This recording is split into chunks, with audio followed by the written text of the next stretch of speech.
Hello everyone, welcome to पढ़ ले science. बच्चे कैसे हो आप लोग? एकदम मस्त और मस्ती कर रहे हो, बिल्कुल है ना। मुझे तो लग रहा है यार, क्योंकि हमारा चैप्टर भी ऑलमोस्ट एंड हो चुका है, ऑलमोस्ट का पूरा हो चुका है। एंड आज हम एनसीईआरटी की एक्सरसाइज आपके सामने लेकर आए हैं।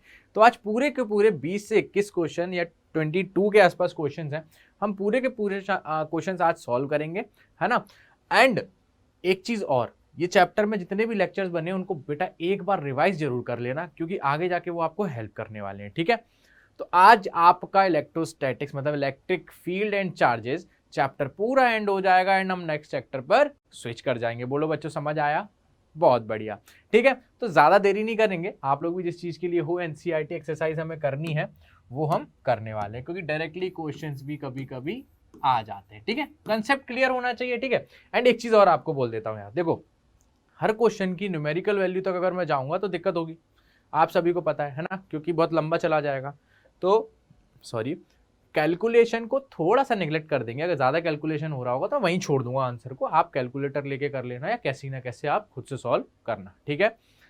तो बढ़िया, तो सबको एक चीज बार इंट्रोड्यूस करा देता हूं अपने बारे में बच्चों। मेरा नाम है अभिनव मौर्य एंड मैं हूं फिजिक्स एजुकेटर। आपको इससे पहले भी क्लास 11th में पढ़ा चुका हूं एंड क्लास 12th का भी पूरा का पूरा बैच हम लोग पढ़ रहे हैं, ठीक है। चलो भाई, सबसे पहले क्वेश्चन से आ जाते हैं। आपको जो एनसीईआरटी बैक एक्सरसाइज में मिल जाएगा, पहला question electric charges and field का। बोलो भाई, क्वेश्चन क्या बोल रहा है? What is the force between two small charge spheres having charges of 2 into 10 की पावर -7 कूलम एंड 3 into 10 की power -7 coulomb placed 30 centimetre apart in air. देखो बच्चों, एक चीज और सुन लो। जैसे एयर बोल रहा है ना, तो ये मीडियम की बात कर जाता है कभी कभी, ध्यान रखना। क्योंकि अगर मैंने आपको स्टार्टिंग में कोर्स के ही जब आपको बताया था, तो मैंने आपको बताया था व्हाट इज के is 1/4 pi e, not E not. इसको हम 1/4 पाई ई नॉट कब लिखते हैं बेटा? जब लिखते हैं जब medium is what? Medium in air, या फिर वैक्यूम हो, या कोई हमसे फ्री स्पेस लिखते हैं। बोलो ये चीज समझ आई? बहुत बढ़िया, इसलिए उसने एयर लिखा। अगर पता है कुछ और दे देता, उसका मीडियम देता, तो ई नॉट की वैल्यू बदल जाती। बोलो समझ आया? तो यहां पर तो हम 4 पाई ई नॉट ले लेंगे, ठीक है। अब चलो क्वेश्चन क्या बोल रहा है ये सुनो। वो कह रहे हैं दो स्फीयर्स हैं, छोटे हैं, तो पॉइंट चार्जेस के बराबर मान लेते हैं, ठीक है। तो एक चार्ज क्या दिया है, लिखो गिवन। एक क्वेश्चन करा देते गिवन। हमें क्या दिया है? Q1 कितना दिया है? 2 into 10 की पावर -7 कूलम, यही दिया है। बहुत बढ़िया, कितना छोटा चार्ज है, राइट। एंड Q2 कितना दिया है? 3 into 10 to पावर -7 कूलम। बहुत बढ़िया। दोनों का डिस्टेंसेस क्या है? मतलब दो चार्जेस ऐसे रखे हुए हैं, Q1 एंड Q2, राइट। और उन दोनों के बीच का डिस्टेंस हमें गिवन है। उन दोनों के बीच का डिस्टेंस कितना है बेटा? 30 सेंटीमीटर, राइट। यही चीज दे रखी है, ठीक है। तो यहाँ पर डिस्टेंस जो कि 30 सेंटीमीटर है, आर, वो कितना दिया? 30 सेंटीमीटर। बेटा हम इसको मीटर में कन्वर्ट करेंगे, बिल्कुल।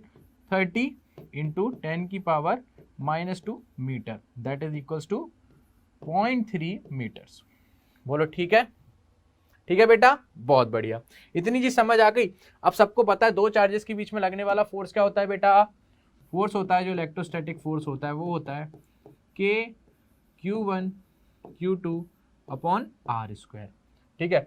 सबको के की वैल्यू पता है, के की वैल्यू सबको पता है। कैसे लिखते हैं? 1/4 पाई ई नॉट भी लिख सकते हैं, Q1 Q2 upon are square, ये के की वैल्यू होती है, ठीक है। बहुत बढ़िया। लेकिन एक्चुअल में के की वैल्यू जो होती है न्यूमेरिकल टर्म्स में, वो क्या होती है बच्चों? वो होती है के equals to 1/4 pi e naught. यहाँ पर जब अपन ई नॉट की वैल्यू लिखते हैं, ई नॉट क्या होता है बच्चों? ई नॉट की वैल्यू होती है 8.86 इंटू 10 की पावर -12, ठीक है। अब इसकी यूनिट क्या होती है यार? यूनिट आप लिख सकते हो। देखो यूनिट कहाँ से बताऊंगा, पता है? देखो आपने एक चीज देखी है, यूनिट के लिए फ्लक्स के लिए बात कर सकते हैं, इलेक्ट्रिक फील्ड आ जाएगा, चार्जेस आ जाएंगे, दिक्कत हो जाएगी। आप लोग बाद में यूनिट देख लेना, ठीक है। यूनिट कुछ ना कुछ आती है इसकी, निकल जाएगी। देखो फोर्स क्या होता है? के Q1 Q2 upon are square. बोलो सही है। तो newton into metre square upon coulomb square, ये किसकी यूनिट हो गई? 1/4 पाई ई नॉट की। तो ई नॉट की यूनिट क्या हो जाएगी बच्चों? C square upon newton into metre square. अब रट के थोड़ी बैठेंगे हम, ऐसे निकाल लेंगे पेपर में, राइट। तो क्या हो जाएगी unit? C square whole upon newton into metre square. बोलो ठीक है, बहुत बढ़िया। देखो मैंने तो निकाल दिया, आप लोग भी ऐसे निकाल लेना, है ना, इसको रटने की जरूरत नहीं है या याद करने की जरूरत है यूनिट्स को, ठीक, बहुत बढ़िया। देन इसके बाद हम क्या करने वाले हैं बच्चों, ई नोट की वैल्यू जैसे ही आप इसमें पुट करोगे, तो आप जैसे ही इसमें ई नोट की वैल्यू पुट करोगे तो आपको के की वैल्यू जो मिलेगी ना, वो मिलेगी सॉल्व करने के बाद 9 इंटू 10 की पावर 9, और क्या मिलेगी वो, newton into metre square upon coulomb square. बोलो समझ आया, तो के की वैल्यू तो आपको मिल गई। अब क्या करना है, इसमें ही तो पुट करना था, के की वैल्यू पुट कर दो, तो फोर्स का निकल के आ जाएगा बच्चों आपका k Q1 Q2 upon are square. F equals to k की वैल्यू 9 इंटू 10 की पावर 9 इंटू Q1 कितना है 2 इंटू 10 की पावर -7, Q2 कितना है 3 इंटू 10 की पावर -7 होल अपॉन आर का स्क्वायर 0.3 का स्क्वायर कितना हो जाएगा 0.09, कितना हो जाएगा बच्चों 0.09। बोलो समझ आया, इसका स्क्वायर, अरे 3 का स्क्वायर 9, 10 का स्क्वायर 100, 9 अपॉन 100 0.09। बोलो समझ आया। अब इस चीज को कैलकुलेट कर लेंगे, आपका आंसर आ जाएगा। बोलो ये कितनी टाइम्स जाएगा 0.01। बोलो ठीक है, सही है, बहुत बढ़िया। ठीक, ये देखना, ये 7 इससे चले जाएंगे 2 बचेंगे, फिर ये 2 इससे जाएंगे इसके 5 बचेंगे, तो कुल मिला के क्या बच रहा है हमारा 2 into 3 6 into 10 to power -5 whole upon 10 की पावर -2। तो जो फोर्स आ रहा है इलेक्ट्रोस्टैटिक्स वो आएगा 6 इंटू 10 की पावर -3 न्यूटन। ठीक है, दो चार्जेस के बीच में लगने वाला फोर्स। अब बार बार इतनी कैलकुलेशन करने की जरूरत है क्या बच्चों, ये सब तो आप भी कर सकते हो ना, कैलकुलेशन ही तो है। बोलो समझ आया, यहाँ टाइम वेस्ट नहीं करेंगे अपन, अगली बार से आगे बढ़ते हैं। दूसरा question, the electrostatic force on a small sphere of charge 0.4 microcoulomb due to another small sphere of charge. देखो स्मॉल स्फीयर ऑफ चार्ज बोले ना, तो एक्चुअल में जब अपन पॉइंट चार्ज बनाते हैं क्यू, ऐसी तो बनाता हूं मैं, तो एक छोटा स्फीयर मतलब वो पॉइंट चार्ज की तरह आप मान सकते हो। इस बोर्ड पे अगर मैं डॉट बनाऊंगा तो वो भी कहीं ना कहीं स्फीयर का शेप लेता है, और ये कैसा स्फीयर है, स्मॉल स्फीयर।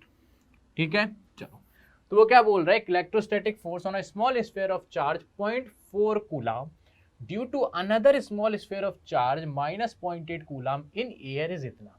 ठीक है, उसका बोलना है एक चार्ज मेरे पास है 0.4 कूलम का, 0.4 माइक्रो कूलम का, ठीक है, और बोल रहा है एक चार्ज इस पे लगने वाला फोर्स इलेक्ट्रोस्टैटिक किसकी वजह से, -0.8 माइक्रो कूलम चार्ज की वजह से, इससे इस पे लगने वाला फोर्स जो कि कितना होगा।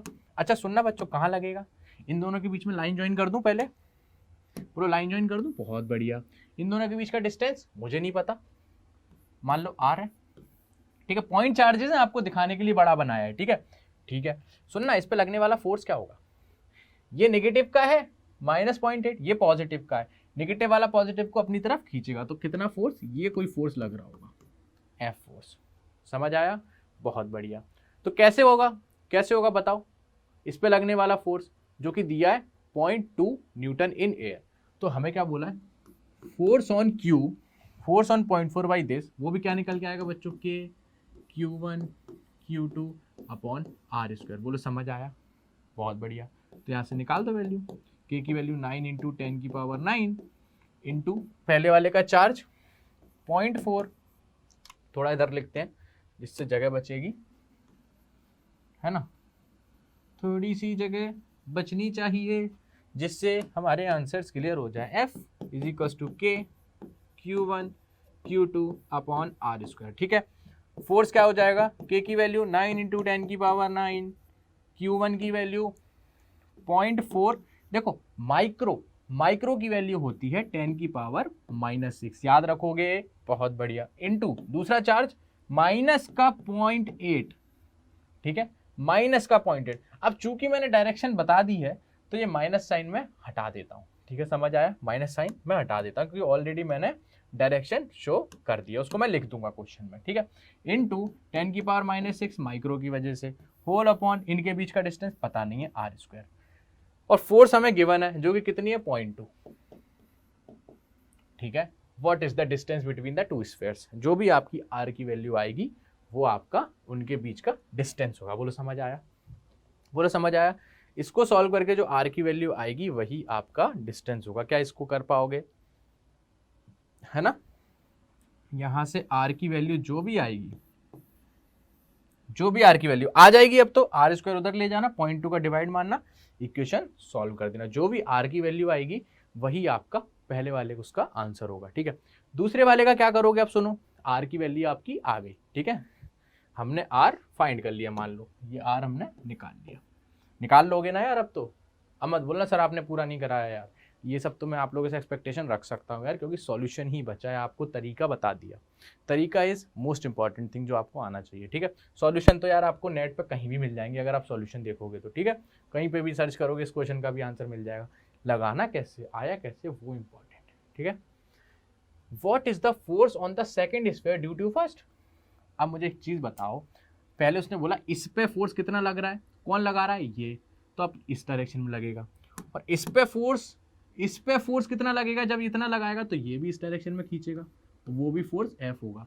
क्या आपको मैंने बताया था स्टार्टिंग में चैप्टर के, दो चार्जेस Q1 है प्लस का और एक प्लस का Q2 चार्ज है, तो फोर्स ऑन इनके बीच की जो लाइन जॉइनिंग द सेंटर्स है, तो फोर्स ऑन Q, इस पे जो फोर्स लग रहा है फोर्स ऑन 2/1 और ये फोर्स ऑन 1/2, ये दोनों मैग्नीट्यूड वाइज इक्वल होते हैं। क्या मैं आपको बता चुका हूँ? बिल्कुल, चाहे Q2 Q1 पे धक्का लगाए या Q1 Q2 पे धक्का लगाए, दोनों सेम डिस्टेंस पे रखे हैं ना, दोनों की वजह से फोर्स का मैग्नीट्यूड सेम होगा बट डायरेक्शन अपोजिट होगा। बोलो ठीक है? ठीक है, समझ आया? बहुत बढ़िया। तो यहां के लिए भी जो आंसर आएगा, इसके लिए ये बी वाले पार्ट के लिए वो आंसर भी सेम होगा। क्या? ये 0.2 न्यूटन का फोर्स। इसका आंसर ऑलरेडी निकला रखा है, ये इसका आंसर होगा फोर्स विल बी 0.2 न्यूटन। बोलो ठीक है? चलो बेटा, मेरे को आई होप आप सभी को बहुत अच्छे समझ आ गया होगा। नेक्स्ट क्वेश्चन पे आते हैं। Check the ratio ke² upon GMEMP is dimensionless. Look up a table of physical constants and determine the value of this ratio.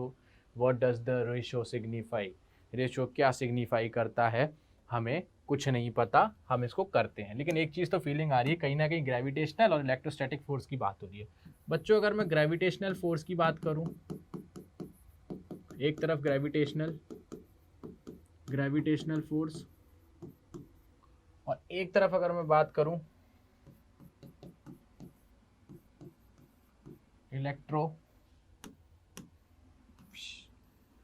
Electrostatic,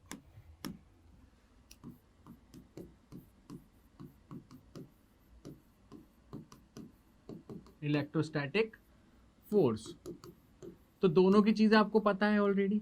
बहुत बढ़िया। कोई बताएगा मुझे इलेक्ट्रोस्टैटिक फोर्स क्या होता है? हाँ, ग्रेविटेशन की तरफ खड़ा हूं, इसका मतलब ये थोड़ी ना मैं इलेक्ट्रोस्टैटिक नहीं पूछ सकता, पूछूंगा।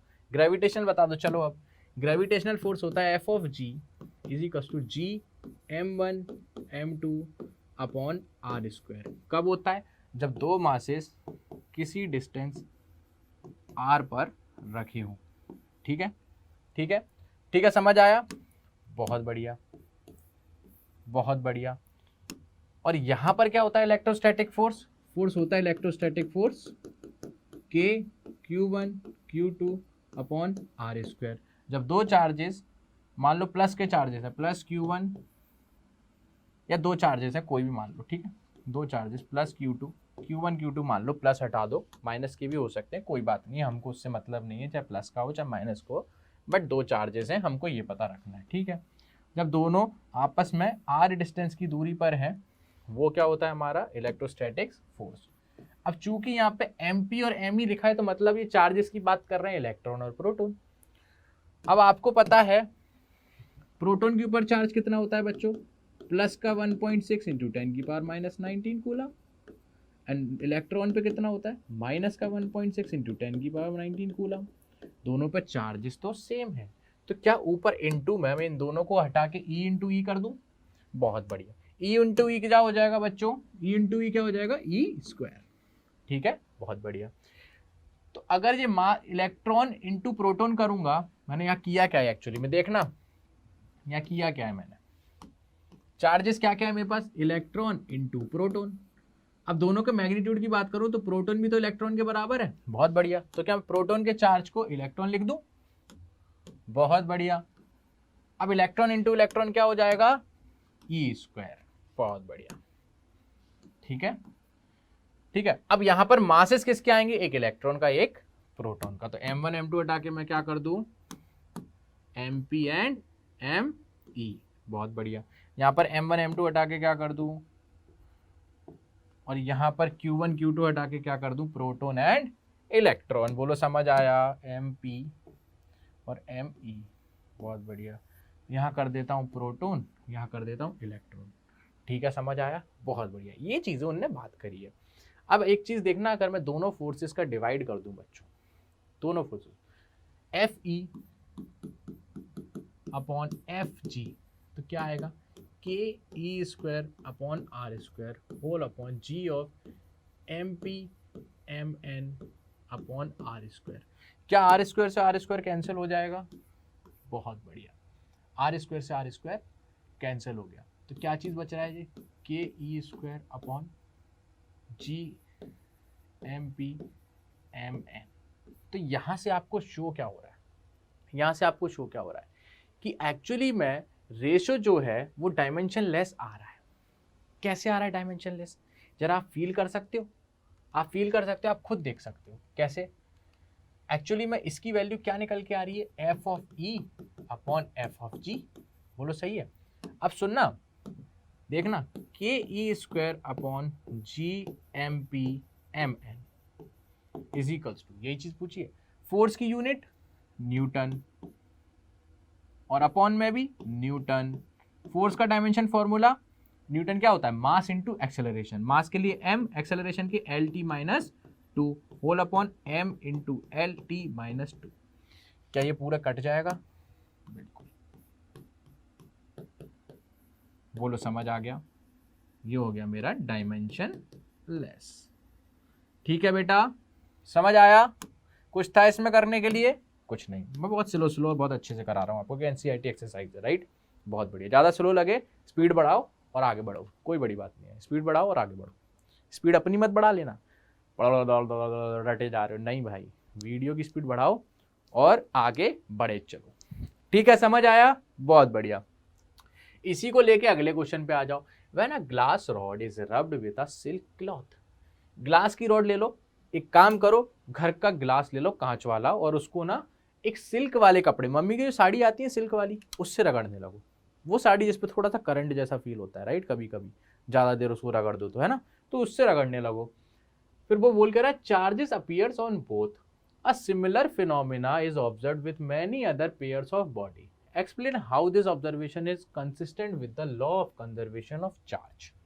ठीक है, अब एक चीज आपको पहले बोलता हूँ, लेक्चर, पहला lecture, lecture number 1, quantization of charge, conservation of charge, charge को कैसे हम एक जगह से दूसरी जगह ट्रांसफर कर सकते हैं, पूरी चीजें बताई है ना। ये होता है बाई फ्रिक्शन, बाई फ्रिक्शन, ठीक है। अब फ्रिक्शन से कैसे होता है, पूरा का पूरा आंसर आपको दे रखा है। करते क्या है हम लोग, दो बॉडीज होती हैं, मान लो एक बॉडी ये रही, एक बॉडी ये रही, इन दोनों के पास चार्जेस तो हैं, लेकिन दोनों के पास equal amount of negative charge and equal amount of positive charge है, क्योंकि ये बॉडी न्यूट्रल है। बॉडी किससे बनी है, एटम से मिलके बनी है। एटम में क्या है, इलेक्ट्रॉन और प्रोटॉन, जो कि इक्वल नंबर है, तो 2 प्लस के 2 माइनस के न्यूट्रल, तो ये बॉडी भी न्यूट्रल, ये बॉडी भी न्यूट्रल। अब हम क्या कर रहे हैं, रबिंग कर रहे हैं, राइट। रबिंग करने से क्या होता है, रबिंग करने से जब इन दोनों बॉडी ए और बी को रब करूंगा मैं, rubbing started, right, rubbing started, तो यहां पे लिखूंगा, देखना क्या, रबिंग जैसी स्टार्ट कर दूंगा मैं, thermal energy will produce, thermal energy produce हो जाएगी बच्चों। अरे आपने देखा होगा ना, अपने आप हाथों को करके देखो यार, सारी चीज तो दुनिया भर की दूर में, आप हाथों को रगड़ो, अपने आपके हाथ गर्म होंगे कि नहीं, तो कहीं ना कहीं आप जो मैकेनिज्म कर रहे हो, आप जो काम कर रहे हो, वो वर्क आपका थर्मल एनर्जी में स्टोर हो रहा है, बहुत बढ़िया। इसका मतलब क्या है, इसका मतलब ये होता है the outermost shell electrons will detach. ये सेम लाइन मैंने डिटैच्ड, ये सेम लाइन बच्चों मैंने पहले लेक्चर में लिखा, ये देख लेना, मेरे को बिल्कुल याद आ रहा है। The outermost shell electrons will detached from the parent body to another body। देखो होता क्या, मैं बताता हूं। जब आप इन दोनों को रब करोगे ना, तो जिस बॉडी के आउटर मोस्ट शेल के इलेक्ट्रॉन्स वीक होंगे, है ना, वीक होंगे, टाइटली बाउंड नहीं होंगे, ध्यान से सुनना, मैंने यहां नहीं लिखा है लेकिन ध्यान से सुनना, जिस भी बॉडी के outer most electron tightly bound नहीं होंगे उसमें से टूट जाएंगे। मान लो इन दोनों को रब किया, इसके टाइटली बाउंड नहीं थे एक ही, तो इसके इलेक्ट्रॉन टूट जाएंगे। जैसे ही ये टूटेगा तो एक्चुअली में होगा क्या बच्चों, यहां से इलेक्ट्रॉन का ट्रांसफर इस पे हो जाएगा। ठीक है, इलेक्ट्रॉन का ट्रांसफर इस पे हो जाएगा, और जैसे ही ट्रांसफर होगा तो इस पे नेगेटिव चार्ज आ जाएगा। अब चूंकि एक इलेक्ट्रॉन निकल के यहां जा रहा है तो बचा पॉजिटिव चार्ज बेचारे के पास, बचेगा कि नहीं बचेगा इस बेचारे का पॉजिटिव चार्ज, और यहाँ पे नेगेटिव चार्ज ज्यादा हो गया तो नेगेटिव चार्ज आ गया, तो यहाँ क्या बचेगा, पॉजिटिव चार्ज। बोलो समझ आया? कुछ इस टाइप से प्रोसेस होती है। अब law of conservation of charge क्या बोलता है? Law of conservation of charge बोलता है कि अगर कोई सिस्टम है, ये मेरा सिस्टम है, इसके अंदर पहले 2 कूलाम चार्ज था और एक था मेरा 1 कूलाम प्लस 1 कूलाम और एक है 10 कूलाम।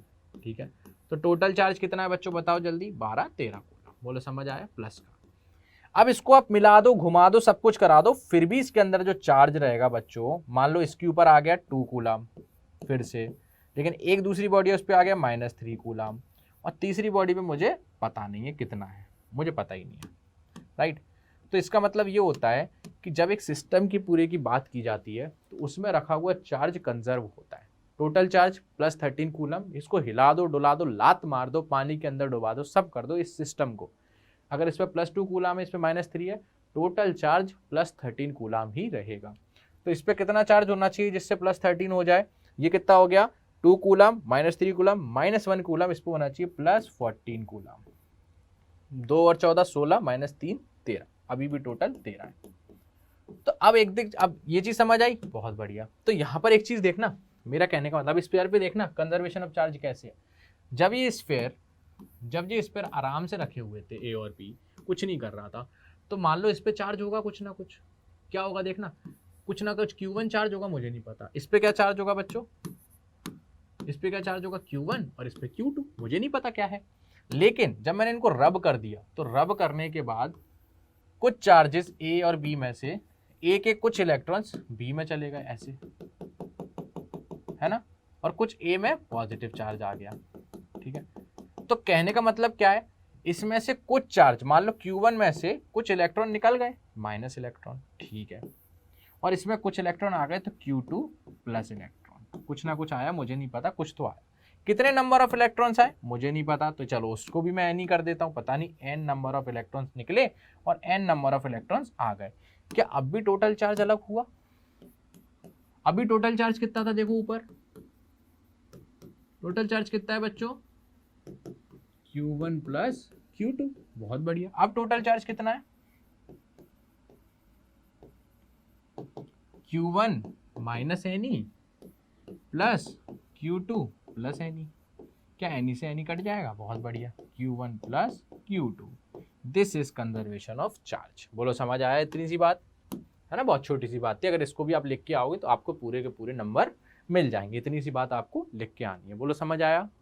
बहुत बढ़िया बेटा। अगर आपको वीडियो पसंद आ रहा है एंड मैं आपको बोलूँ मेहनत करनी पड़ेगी यार, हम तो नॉन स्टॉप वीडियोज़ आपके लिए बना रहे हैं, है ना, आप नहीं देखोगे तो वो आपका नुकसान होगा, राइट, कोई बड़ी बात नहीं है। काफ़ी बच्चे लाइव की डिमांड करते हैं और काफ़ी बच्चे बोलते हैं कि सर रिवीजन करा दीजिए, हर कोई अपनी अपनी डिमांड कर रहा है, हम सबकी डिमांड्स को लेके ही काम करते हैं, राइट। अब कहने को तो है टीचर, लेकिन पहले टीचिंग में क्या होता था कि जो टीचर बोल दे बच्चे उसको मानते थे एंड रेगुलर फॉलो करते थे। लेकिन आज के बच्चे फॉलो करना चाहते नहीं है, काम करना चाहते नहीं है, वो अपनी मन की करना चाहते हैं। सर आप ये कराओ, सर आप ये कराओ, आप ये नहीं बोल रहे हो, वो नहीं बोल रहे हो। नो एक्सक्यूजेस बेटा, वी आर टीचर्स राइट, हम पढ़ा रहे हैं आपको, हम आपसे अच्छा जानते हैं कि हमको आपको कैसे पढ़ाना है कैसे नहीं, ठीक है।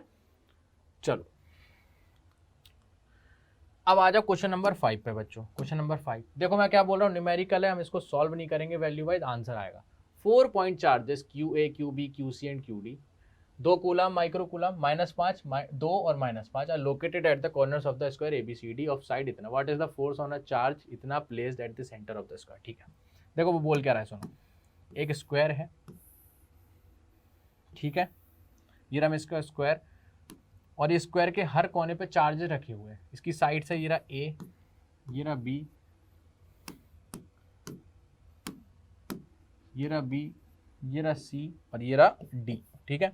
इन पे चार्जेस रखे हुए हैं, पहले पे कितना रखा है +2 माइक्रो कूलम, बहुत बढ़िया, दूसरे पे -5 माइक्रो कूलम, कोने पे रखा है C पे कितना रखा है बच्चों +2 माइक्रो कूलम, बहुत बढ़िया। डी पे कितना रखा है -5 माइक्रो कूलम, बोलो समझ आया, बहुत बढ़िया। ये 4 चार्जेस रखे हुए हैं located on the square ABCD, और इनकी साइड की लेंथ कितनी दी है बेटा, बोलो 10 सेंटीमीटर। सबके लिए लिखने की जरूरत है नहीं है, स्क्वायर है वो, ठीक है, बहुत बढ़िया। अब वो बोल रहा है, अब मैं क्या कर रहा हूँ, एक पॉजिटिव चार्ज 1 कूलम का 1 माइक्रो कूलम का बीच में लाके रख देता हूँ, ये रहा 1 कूलम 1 माइक्रो कूलम, ठीक है, ये मैंने बीच में लाके रख दिया, कैसा, पॉजिटिव का, बहुत बढ़िया। इसके ऊपर लगने वाला फोर्स पूछ रहा है कि इस पर नेट फोर्स कितना लगेगा। अब सुनना बच्चों, एक चीज ध्यान से मेरे को बताना, ये डिस्टेंसेस कितनी होंगी मुझे बताओ जरा, ये डिस्टेंस और ये डिस्टेंस, ये डिस्टेंस और ये डिस्टेंस, अगर ये 10 है तो ये डिस्टेंस कितनी होगी, वो तो निकल जाएगी, चलो निकाल लेते हैं। ये डिस्टेंस 10 है, तो ऐसे मैं काट दूं तो ये सेंटर से लाइन गई है, ये एंगल 45 डिग्री, और ये कितना हो जाएगा, ये डिस्टेंस हो जाएगा 5 सेंटीमीटर, ठीक है। तो ये डिस्टेंस कितनी हो जाएगी, देखो कैसे निकालूंगा, cos 45 degree is equals to base that is 5 centimetre whole upon hypotenuse, जो कि मेरे को निकालना है, ठीक है। तो ये डिस्टेंस कितनी हो जाएगी मुझे नहीं पता, इस पॉइंट को हम बोल देते हैं, इस पॉइंट को हम बोल देते हैं O पॉइंट, ठीक है बेटा। चलो तो मेरे को क्या निकालना है, देखो जरा, OD 1/√2 is equals to 5 centimetre upon OD, जैसे OD की वैल्यू कितनी आ जाएगी 5√2 सेंटीमीटर, बोलो समझ आया, बहुत बढ़िया। तो ये डिस्टेंस मेरी कितनी निकल के आ गई बच्चों 5√2, तो क्या सारी 5√2 होंगी, सच बताना, सारी 5√2 होंगी, बिल्कुल होंगी।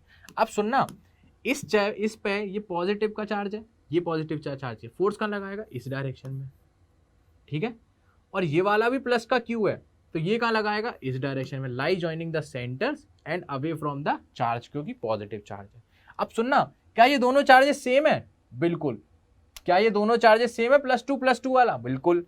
क्या ये तीसरे वाले चार्ज ग्रीन चार्ज से सेम डिस्टेंस पे है, बिल्कुल, 5√2। तो ये फोर्स इधर लगा रहा है, ये इधर लगा रहा है, क्या ये कैंसिल आउट नहीं होंगे, क्या ये कैंसिल आउट नहीं होंगे, बिल्कुल होंगे।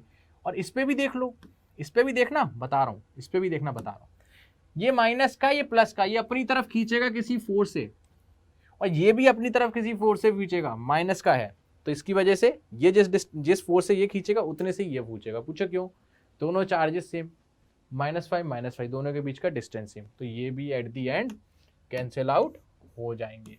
तो net force on the charge कितना है, यहां पे लिखूं, नेट फोर्स ही पूछा था ना, फोर्स, हाँ, net force on +1 micro coulomb charge would be 0, ऐसे लिख के भी आओगे तो भी बहुत अच्छे से मार्क्स मिलेंगे, लेकिन यहाँ पर इनकी वैल्यूज निकाल के दिखा देना बेटा, ठीक है। वैल्यूज तो सब निकाल के दिखा देंगे, K Q1 Q2 अपन R, इसको निकाल देना चारों की वजह से, नेट प्लस कर देना तो 0 हो जाएगा, समझ आया, बहुत बढ़िया। चलो अगले क्वेश्चन पे आ जाओ। An electrostatic field line is a continuous curve that is a field line can not have sudden breaks, why not, ठीक है। देखो इस क्वेश्चन का आंसर क्वेश्चन में ही है, इसको ज्यादा लंबा खींचेंगे नहीं। The an electrostatic field line is an continuous curve, सही बात बोल रहा है, कंटिन्यूअस कर्व होता है, वो ऐसा क्यों होता है, that is a field line can not have a sudden break. उसका कहने का मतलब है एकदम से ब्रेक नहीं होती। कभी आपने इलेक्ट्रिक फील्ड लाइन ऐसी देखी है कि पॉजिटिव चार्ज क्यू है तो उसकी वजह से इलेक्ट्रिक फील्ड लाइन ऐसे जाती है, सबको पता है, कुछ इस टाइप से, है ना, ऐसे। और यही अगर पॉजिटिव चार्ज की जगह दो चार्ज रख दूं मैं, यहाँ प्लस का एक क्यू और यहाँ पे माइनस का क्यू, तो कैसे जाती हैं इलेक्ट्रिक फील्ड लाइंस? कुछ इस टाइप से जाती हैं, सबको पता है, बहुत बढ़िया। कुछ ऐसे, कुछ इस टाइप से, बहुत बढ़िया। तो कहीं आपको ये ऐसा दिख रहा है कि एकदम से ब्रेक होके गई हो, बिल्कुल स्मूथ कर्व में चली गई है या स्ट्रेट लाइन है? ऐसा क्यों नहीं होता? उनका कहना है ऐसा क्यों नहीं होता। देखो ऐसा क्यों नहीं होता, वो ये पूछ रहे हैं। कैसा कैसा चाह रहे हैं वो हमसे चाह रहे हैं ऐसा क्यों नहीं होता। ऐसे गई इलेक्ट्रिक फील्ड, फिर ऐसी चली जाए, ऐसे गई सडन ब्रेक हो जाए, ऐसे, समझ रहे हो? तो ऐसा नहीं होता। इसका केवल एक आंसर है बच्चों, वो है because force is continuous, because electric field line is continuous. Continuous का इसलिए होता है क्योंकि फोर्स नॉन स्टॉप फोर्स लगता है। बिकॉज देखना, प्लस क्यू चार्ज है जैसे, मान लो इसकी वजह से इलेक्ट्रिक फील्ड लाइन ऐसे आती है, ऐसे आती है, ऐसे आती है और ऐसे, मान लो, ठीक है। अगर मैं यहाँ पर एक चार्ज रख दूं बच्चों, यहाँ पर प्लस क्यू नॉट एक चार्ज रख दूं, वो टेस्ट चार्ज है, तो क्या लिखूंगा देखना, this plus Q not charge will experience a constant, not a constant because every time force तो change होगा distance, experience a constant force, sorry, a continuous force,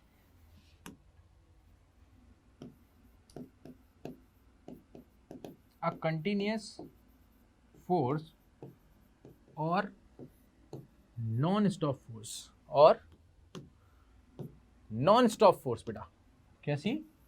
non stop force.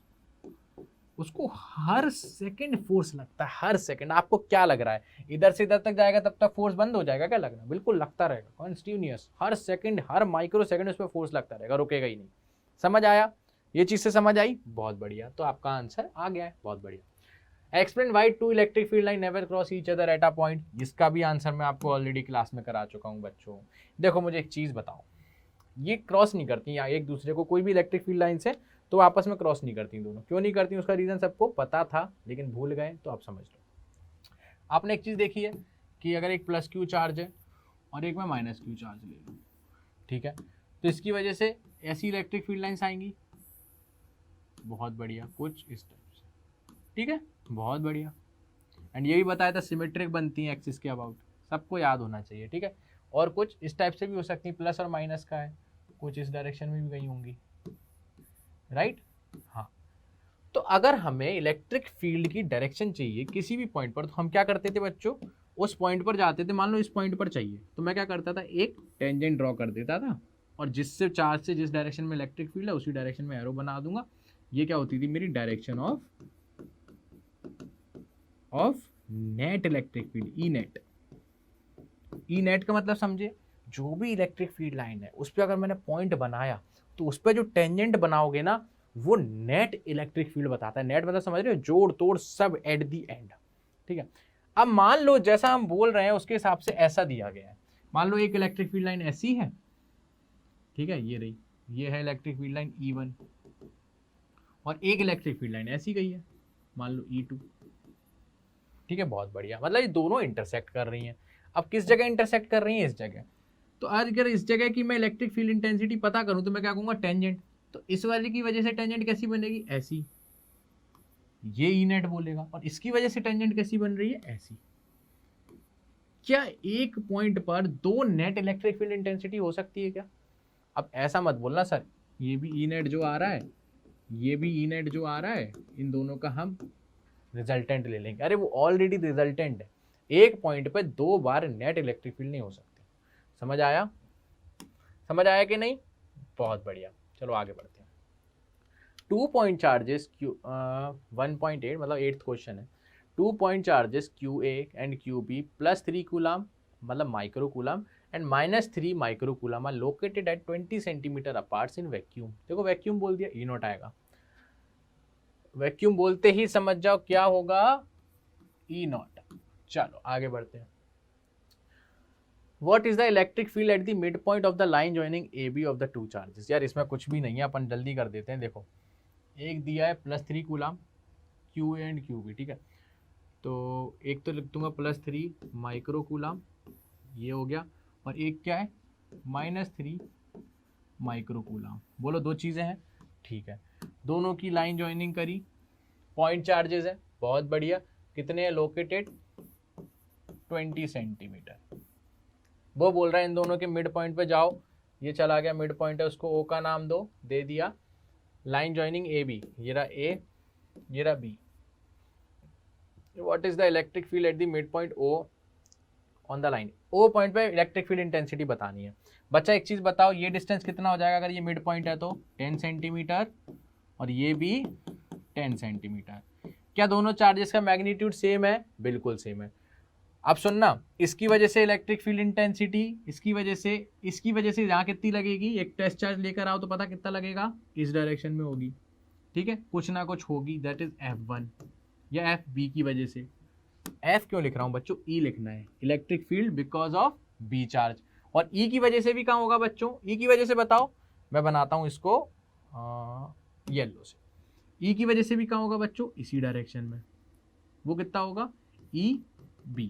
ऐसा क्यों, ये पॉजिटिव चार्ज है, इसकी वजह से यहाँ पर टेस्ट चार्ज लाओगे तो धक्का इधर, ये नेगेटिव है, ये अपनी तरफ खींचेगा, तो दोनों की वजह से कितना आ रहा है, दोनों की वजह से कितना आ रहा है बेटा,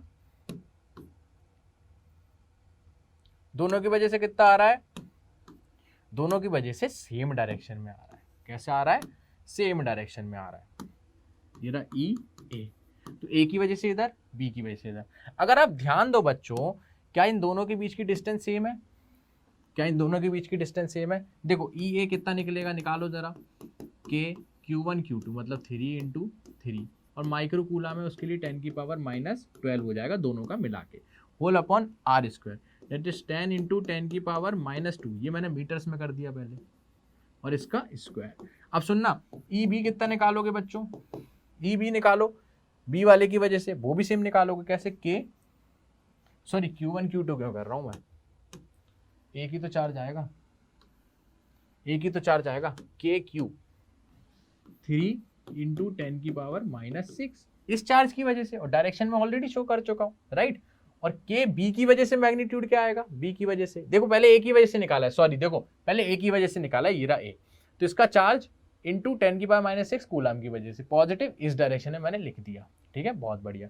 बी की वजह से निकालो, मैग्नीट्यूड 3 × 10 की पावर -6 होल अपॉन डिस्टेंस कितना है इनके बीच में, किसके बीच में, -3 कूलम का चार्ज, बी और ओ के बीच का डिस्टेंस कितना है, 10 सेंटीमीटर, दैट इज 10 × 10 की पावर -2 से मैंने मीटर में कन्वर्ट कर दिया और इसका स्क्वायर कर दिया।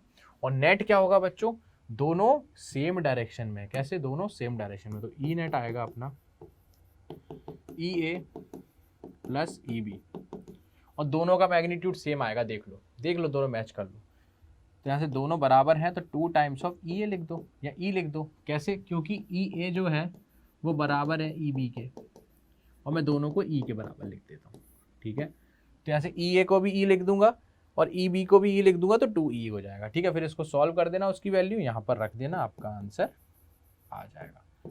बोलो समझ आया, this will be equal to e and this will be equal to e also, उसी में से एक से सॉल्व कर देना और यहाँ पे ई रख देना, आपका आंसर आ जाएगा, ठीक है। If a negative test charge of magnitude इतना is placed at this point, मतलब इस पॉइंट पर अब वो क्या कर रहा है, एक नेगेटिव चार्ज रख रहा है, what is the force experience by the test charge, कितना फोर्स लगेगा उस नेगेटिव चार्ज को, कितना लगेगा बताओ। इस पॉइंट पे नेट इलेक्ट्रिक फील्ड आपने निकाल ली बच्चों, नेट इलेक्ट्रिक फील्ड निकाल ली, बहुत बढ़िया, ई नेट हमारा आ गया। इस पॉइंट पर नेट इलेक्ट्रिक फील्ड पता है, तो नेट चार्ज इस पॉइंट पर कितना लगेगा, at O is equal to q, जो भी चार्ज है उस पर इलेक्ट्रिक फील्ड का प्रोडक्ट, ठीक है। तो ई नेट आएगा तो आपका चार्ज की जगह 1.5 × 10 की पावर -9। बोलो समझ आया, बहुत बढ़िया। चलो क्वेश्चन नंबर 9 पे आ जाते हैं बेटा। क्वेश्चन नंबर 5 बोल रहा है a system has 2 charges QA is equal to 2.5 × 10 की पावर -2 सॉरी बेटा, a system has two charges QA equals to 2.5, दो चार्जेस दिए Q1 एंड Q2, दोनों सेम मैग्नीट्यूड वाइज है लेकिन दोनों के चार्जेस का डायरेक्शन अलग अलग है, एक प्लस का एक माइनस का है। दोनों को लोकेट कहाँ किया है, -z डायरेक्शन में और +z डायरेक्शन में, ठीक है। What are the total charges and the electric dipole movement vector of the system, dipole movement vector पूछा है। अब सुनना, चूंकि ओनली डिस्टेंस जो दिया है मेरा 0 0 -15 है, तो ये केवल z एक्सिस है, मैं इसी को z एक्सिस मान लेता हूँ, हटा सावन की घटा, मैं इसी को z एक्सिस मान लेता हूँ, ठीक है। दो चार्जेस रखे हैं, कहाँ रखे हैं देखो, एक रखा है मेरा यहाँ, मान लो कुछ भी है QA, मतलब दोनों चार्जेस सेम है, सेम मैग्नीट्यूड के, ठीक है। तो क्या मैं ये बोल दूँ QA is equals to QB is equals to Q, कोई दिक्कत, और इसकी वैल्यू कितनी हो जाएगी मैग्नीट्यूड वाइज, ठीक है, मैग्नीट्यूड वाइज, ध्यान रखना मैग्नीट्यूड वाइज, डायरेक्शन वाइज मत बोलना वरना डाइपोल नहीं बनेगा। चलो इस चीज को छोड़ ही दो आप यार, क्या है यार, आ जाओ। ये कितना चार्ज है QA, ठीक है ना, and what is QA, QA is equals to QB minus of QB, सही है, बिल्कुल सही है। QB की जो वैल्यू उसे माइनस का इंटू कर दो तो QA हो जाएगा। तो अगर यहाँ QA है तो QB की जगह मैं लिख सकता हूँ, यहाँ पर QB लिख दूंगा, चलो मान लो, और QB की जगह क्या हो जाएगा -QA, ठीक है। तो यहाँ पर लिख दूंगा -QA, चलो ठीक है, या उल्टा चार्ज कर दो, उल्टा चार्ज कर देते हैं, चलो डायरेक्ट लिखते हैं अपन, डायरेक्ट लिखते हैं, ठीक है बेटा, डायरेक्ट लिखते हैं। देखो QA कहाँ रखा हुआ है, पहला वाला QA कहाँ रखा है -15 पर, मतलब QA यहाँ रखा हुआ है, यहाँ जो चार्ज रखा हुआ है ये QA, उसकी वैल्यू क्या है बच्चों 2.5 इंटू 10 की पावर -7, बहुत बढ़िया। एंड QB कहाँ रखा हुआ है यहाँ पर, ये है -15 एंड ये है +15, और ये पॉइंट है जहां पर QB रखा हुआ है 15 centimetre away, this is Q2 equals to minus of 2.5 into 10 to power -7 coulomb, ठीक है, बहुत बढ़िया। यही दो चीजें रखी हुई है, बहुत बढ़िया बच्चों। इसी को तो मैंने अपनी कौन सी एक्सिस माना है, इस एक्सिस को कौन सी एक्सिस माना है मैंने, ये वाली, इसको मैंने माना है -z एक्सिस, और इसको मैंने माना है +z एक्सिस, ठीक है, बहुत बढ़िया। टोटल चार्ज कितना होगा, टोटल चार्ज, तो नेट चार्ज तो आप निकाल दोगे, नेट चार्ज ई नेट, पहला वाला पार्ट, नेट चार्ज कितना आएगा बच्चों ई नेट, नेट चार्ज मतलब क्यू नेट, क्यू नेट जो आपका आने वाला है वो होगा q net is equals to QA plus QB, and what we know is QA, what is QA बच्चों, QA इज माइनस QB, और ये प्लस का QB ऑलरेडी है, दैट इज 0। तो नेट चार्ज जो है सिस्टम का वो तो है 0, और सही बात है, डाइपोल होता ही कैसा है, एक प्लस का चार्ज एक माइनस का चार्ज, तभी तो डाइपोल बनता है, बहुत बढ़िया, ये चीज़ समझ आ गई। तो नेट चार्ज तो 0 है। अब इलेक्ट्रिक डाइपोल मूवमेंट वेक्टर की डायरेक्शन पूछ रहा है आपसे, मैग्नीट्यूड पूछ ही नहीं रहा, तो डायरेक्शन बता दोगे क्या, डायरेक्शन बताने में दिक्कत होगी किसी को, देखो मैं बता दूं, आपको क्या बताया था, नेगेटिव से पॉजिटिव की तरफ डायरेक्शन ऑफ इलेक्ट्रिक डाइपोल, तो डायरेक्शन क्या होगी, डायरेक्शन होगी माइनस का k कैप, बोलो समझ आया, बोलो समझ आया कि नहीं, है ना। चलो आगे बढ़ जाते हैं फिर। An electric dipole with dipole moment this aligning at 30 degree with the direction of uniform electric field magnitude, इतना कोई बात नहीं, दो हमें इलेक्ट्रिक डाइपोल की वैल्यू दी हुई है, एंड क्या दिया हुआ है बेटा, इलेक्ट्रिक फील्ड का मैग्नीट्यूड दिया हुआ है, और बोल रहे हैं इलेक्ट्रिक फील्ड और डाइपोल मूवमेंट के बीच में बनने वाला एंगल 30 डिग्री है। देखो गिवन क्या है लिख दो, गिवन है हमें डाइपोल मूवमेंट जैसे P से डिनोट करते हैं, वो कितना दिया हुआ है 4 into 10 to power -9 coulomb into metre, Q into d, सही बात है। एंड इलेक्ट्रिक फील्ड का मैग्नीट्यूड कितना दिया है 5 इंटू 10 टू पावर 4 न्यूटन पर कूलम, बहुत बढ़िया। Calculate the magnitude of torque, और इनके पीछे बनने वाला एंगल, अरे जैसे ये इलेक्ट्रिक फील्ड है, ये रही मेरी इलेक्ट्रिक फील्ड की डायरेक्शन, ठीक है बेटा,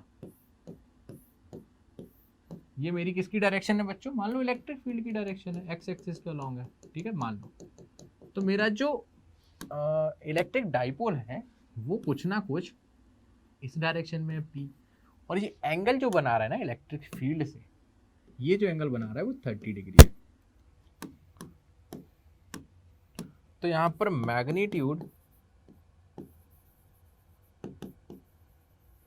मैग्नीट्यूड ऑफ टॉर्क जो आपसे पूछा गया है वो क्या होगा पता है आपको? वो होता है PE साइन थीटा, केवल मैग्नीट्यूड पूछा गया, ठीक है। तो माइनस PE साइन थीटा होता है मैग्नीट्यूड। तो कितना हो जाएगा बच्चों? माइनस ऑफ P की जगह क्या रख दोगे? 4 इंटू 10 की power minus 9 into electric field 5 into 10 की पावर 4 एंड साइन थीटा की जगह थीटा 30 डिग्री रख देना, तो साइन ऑफ 30 डिग्री। बोलो समझ आया? तो वैल्यू कितनी आ जाएगी आपकी टॉर्क की वैल्यू? -4 इंटू 10 की पावर -9 इंटू 5 इंटू 10 की पावर 4 इंटू 1/2 साइन 30, ठीक है। इससे ये कैंसिल हो जाएगा 2 टाइम्स, टाउ बचेगा 10 की पावर -5 into 10, that is torque equals to 10 की पावर -4। बोलो समझ आया? बोलो समझ आया? Force into displacement, newton into metre. बोलो समझ आया? टॉर्क क्या होता है? R क्रॉस F, R की यूनिट मीटर, फोर्स की यूनिट न्यूटन, खत्म। समझ आया? चलो बढ़िया। अब आ जाओ क्वेश्चन नंबर 11 पे। क्वेश्चन नंबर 11 हमसे क्या बोल रहा है? A polythene piece rubbed with wool, ठीक है, is found to have a negative charge of इतना, estimate the number of electron transferred. किससे किस में ट्रांसफर होंगे? भाई पॉलिथीन से अगर आप वूल में, वूल मतलब ऊन मान लो, चलो ऊन में अगर एक पॉलिथीन और ऊन को रगड़ रहे हो, तो आपने पॉलिथीन से ऊन को रगड़ा तो ऊन पे नेगेटिव चार्ज आ गया, तो एक्चुअल में ट्रांसफर तो नेगेटिव चार्ज का ही होता है, राइट? मैंने आपको ऑलरेडी बता चुका है। तो नेगेटिव चार्ज का ट्रांसफर होता है। टू विच क्या लिखोगे इसमें? ए में लिखोगे चार्ज विल ट्रांसफर, ऐसे ही लिखना पेपर में, अगर आ गया तो धोखे में, नहीं तो नंबर नहीं मिलेंगे। Charge will transfer from polyethene, ethene का फॉर्मूला होता है, आप केमिस्ट्री में पढ़ोगे, है ना, पॉलीथीन टू वूल, पहली बात, ठीक है।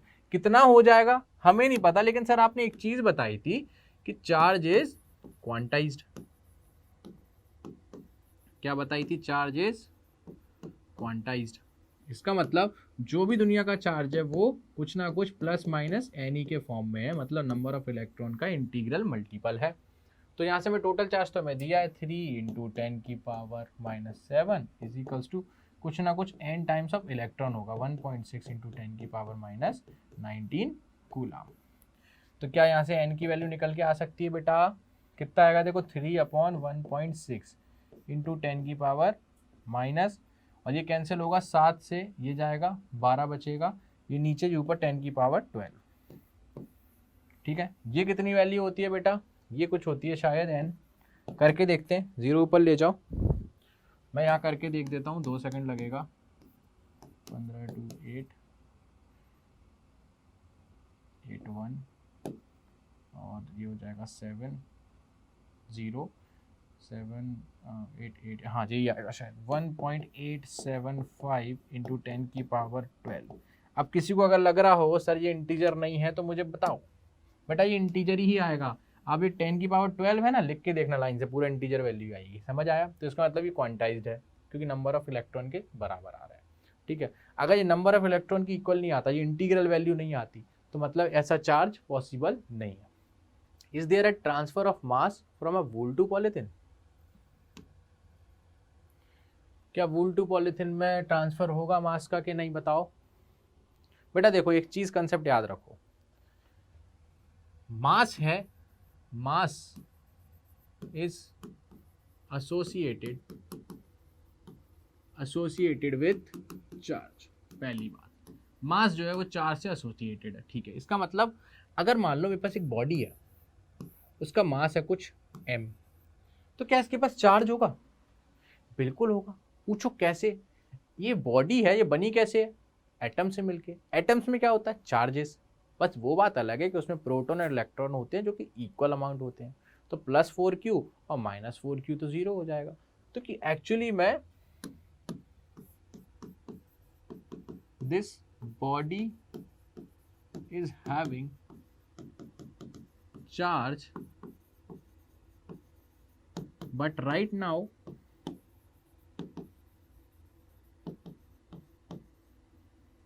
this is neutral। समझ आया?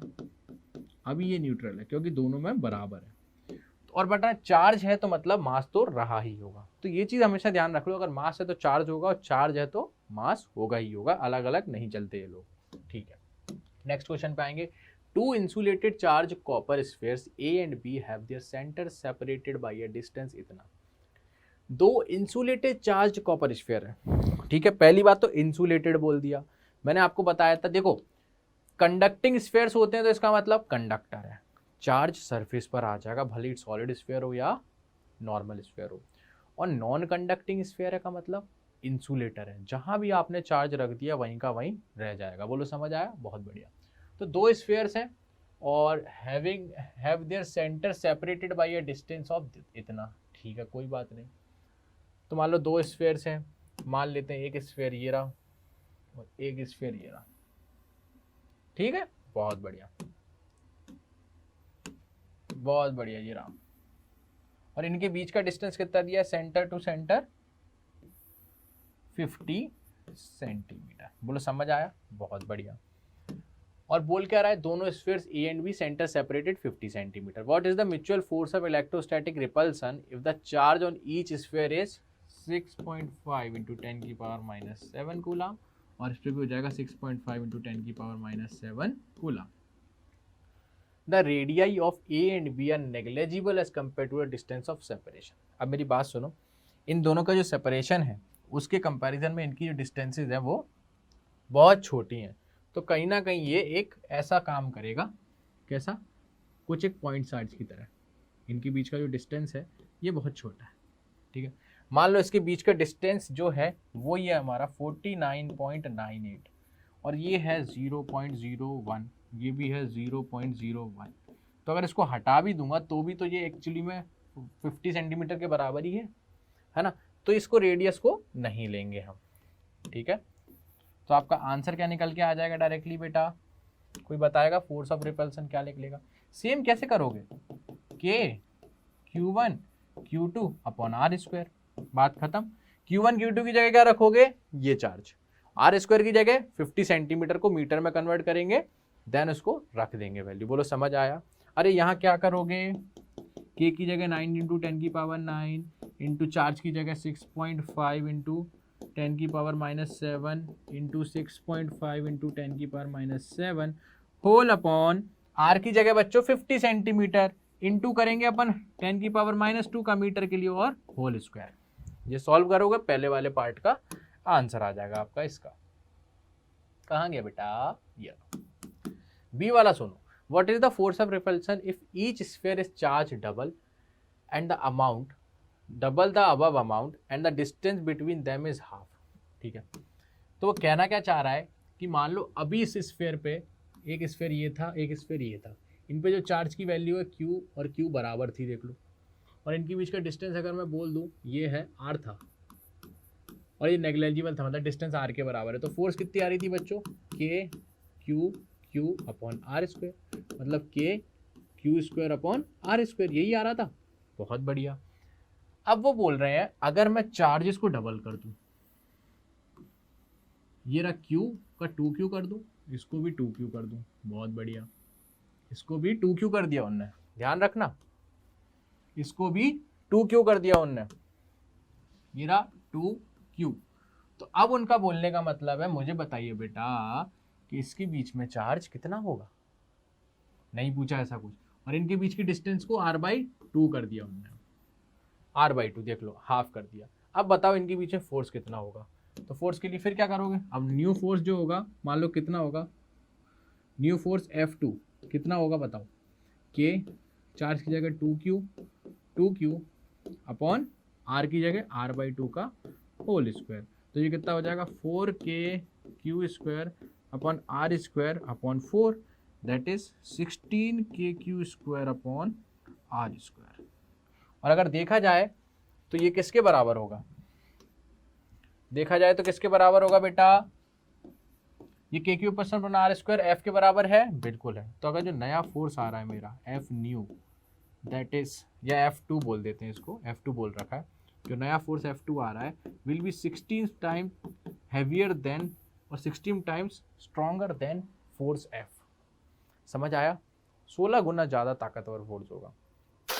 आई होप ये चीज़ तो समझ आई गई होगी, है ना बच्चों? बहुत बढ़िया। चलो अगले क्वेश्चन पे आओ। Suppose the spheres A and B in above question have identical sizes. Okay. A third sphere of the same size but the uncharged is brought in contact with the first, then brought in contact with the second and finally removed. What is the new force of repulsion? देखो अब वो क्या बोल रहा है, वो बोल रहा है एक चार्ज तो आपके पास था ही Q, ठीक है, दूसरे स्फीयर में भी चार्ज Q था। बोलो समझ आया? बहुत बढ़िया। इनके बीच की डिस्टेंस आपको दी हुई थी जो कि थी R। बहुत बढ़िया। अब वो कह रहा है एक नया स्फीयर में लेके आया जिसपे चार्ज 0 है। चार्ज कितना है? 0 है। तो बोल रहा है पहले मैंने इस स्फीयर को उठा के, इस पे चार्ज कितना था, ये स्फीयर लाया और इस पे चार्ज है 0। चार्ज कितना है बेटा इस पे? 0। क्यू की वैल्यू नहीं, कैपिटल क्यू लिख देता हूं यहाँ पे, दिक्कत ही नहीं, हटो। चलो चार्ज कितना है? 0। अब वो बोल रहा है सबसे पहले उसने क्या किया, ये ए वाला जो था, ये ए और ये बी, पहले ए वाले पे गया और उससे चिपका दिया, ठीक है, फिर उसको हटाया, फिर उससे जाया, फिर बी वाले पे चिपका दिया, फिर उससे हटाया और इसको साइड कर दिया, ठीक है। अब सुनना, ये क्वेश्चन तो वैसे गलत है, इसका आंसर पता है क्या होगा? इसका आंसर चेंज ही नहीं होगा, सेम फोर्स होगा। पूछो क्यों? क्वेश्चन अगर ध्यान से देखो तो आपको क्या दिया हुआ था, insulated charge copper sphere, insulated charge copper sphere, और यहां पर आपको कहीं नहीं बोला कि same identical we a third sphere of the same side बस uncharged is brought in contact with the first. माना कि अनचार्ज्ड है तो क्या हुआ, है तो आइडेंटिकल, वो भी इंसुलेटर है, तो क्या इंसुलेटर में डायरेक्ट चार्ज का ट्रांसफर होता है? नहीं होता, एक्सटर्नल वर्क डन करता है।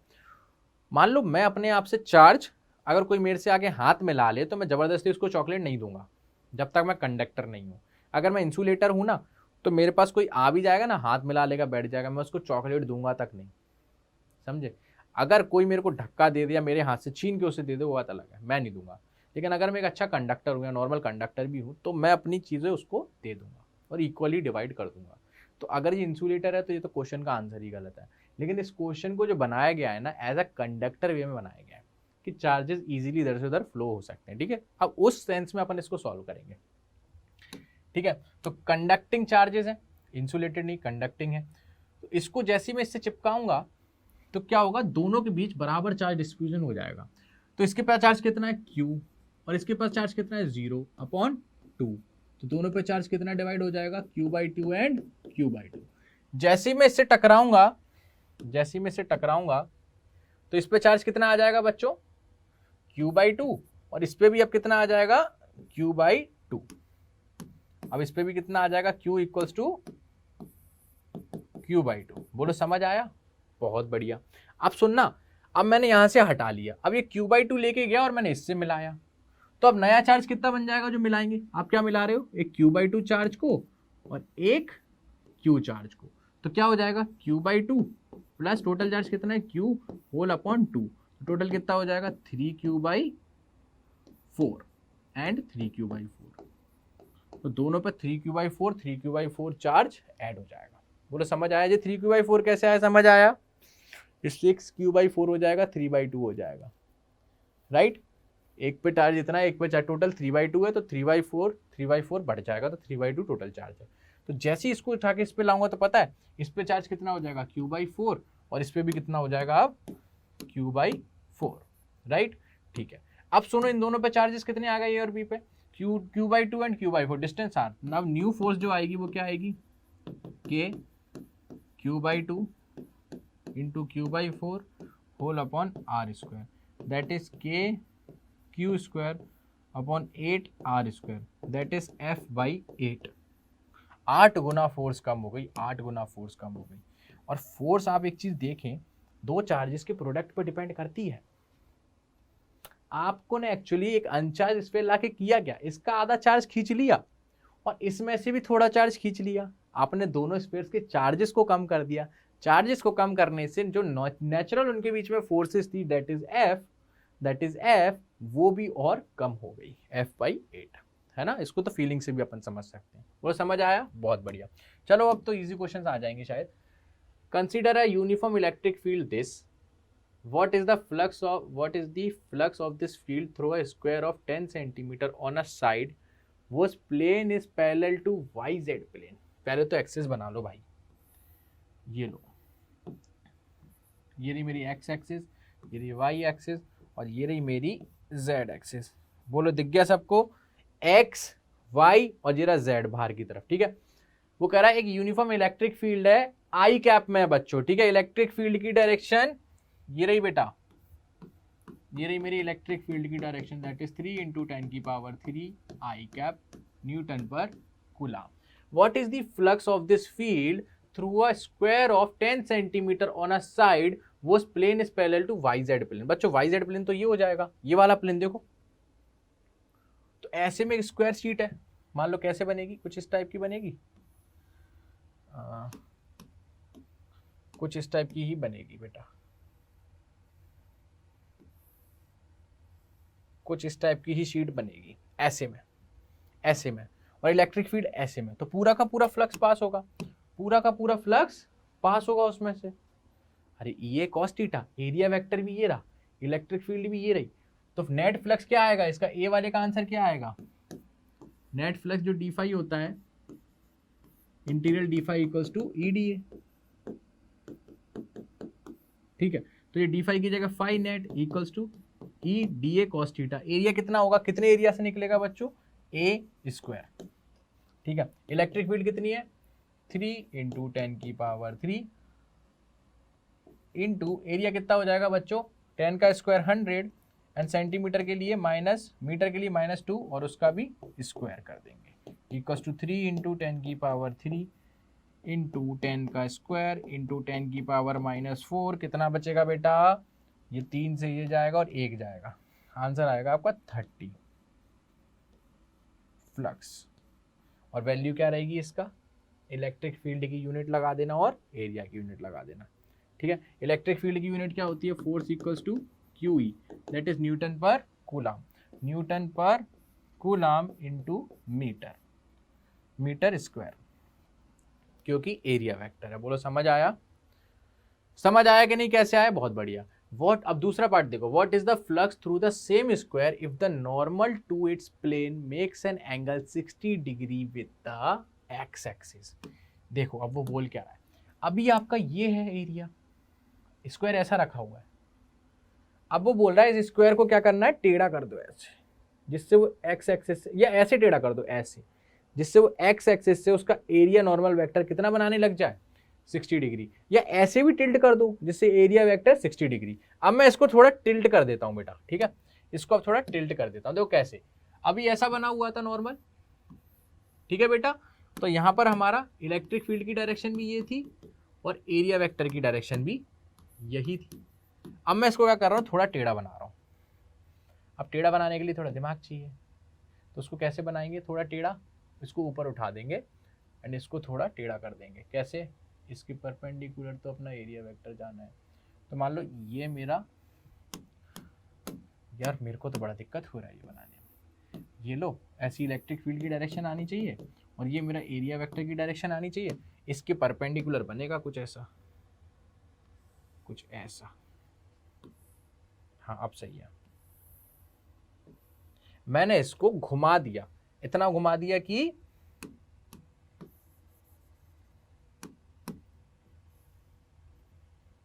ये देखो इलेक्ट्रिक फील्ड अभी भी एक्स एक्सिस में जो क्वेश्चन में दिया है, बहुत बढ़िया।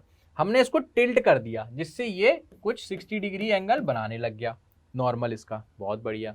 अब बताओ अब कितना होगा, तो अब भी हमने क्या सीखा है बच्चों, फ्लक्स क्या होता है, E vector dot A vector दोनों का डॉट प्रोडक्ट, ये सीखा है कि डॉट प्रोडक्ट ही सीखा है हमने, बहुत बढ़िया। फ्लक्स क्या होता है, E vector dot A vector, ठीक है। तो इलेक्ट्रिक फील्ड के लिए क्या लिख देंगे, जो वैल्यू है, या इसको लिख दो पहले ई ए कॉस थीटा। ई की वैल्यू देखो कितनी है, 3 × 10⁻³ एरिया वेक्टर 10 का स्क्वायर 10 और मीटर के लिए -2 और इसका स्क्वायर, ठीक है, और कॉस ऑफ थीटा था ना ये, cos of 60 degree that is 1/2। आपका आंसर कितना आ जाएगा बेटा? ये चीज सॉल्व करी थी अभी, ये कितना आया था 30 और इसमें 1/2 का इंटू कर देना, मतलब आधी हो जाएंगी 15 न्यूटन पर coulomb into metre square.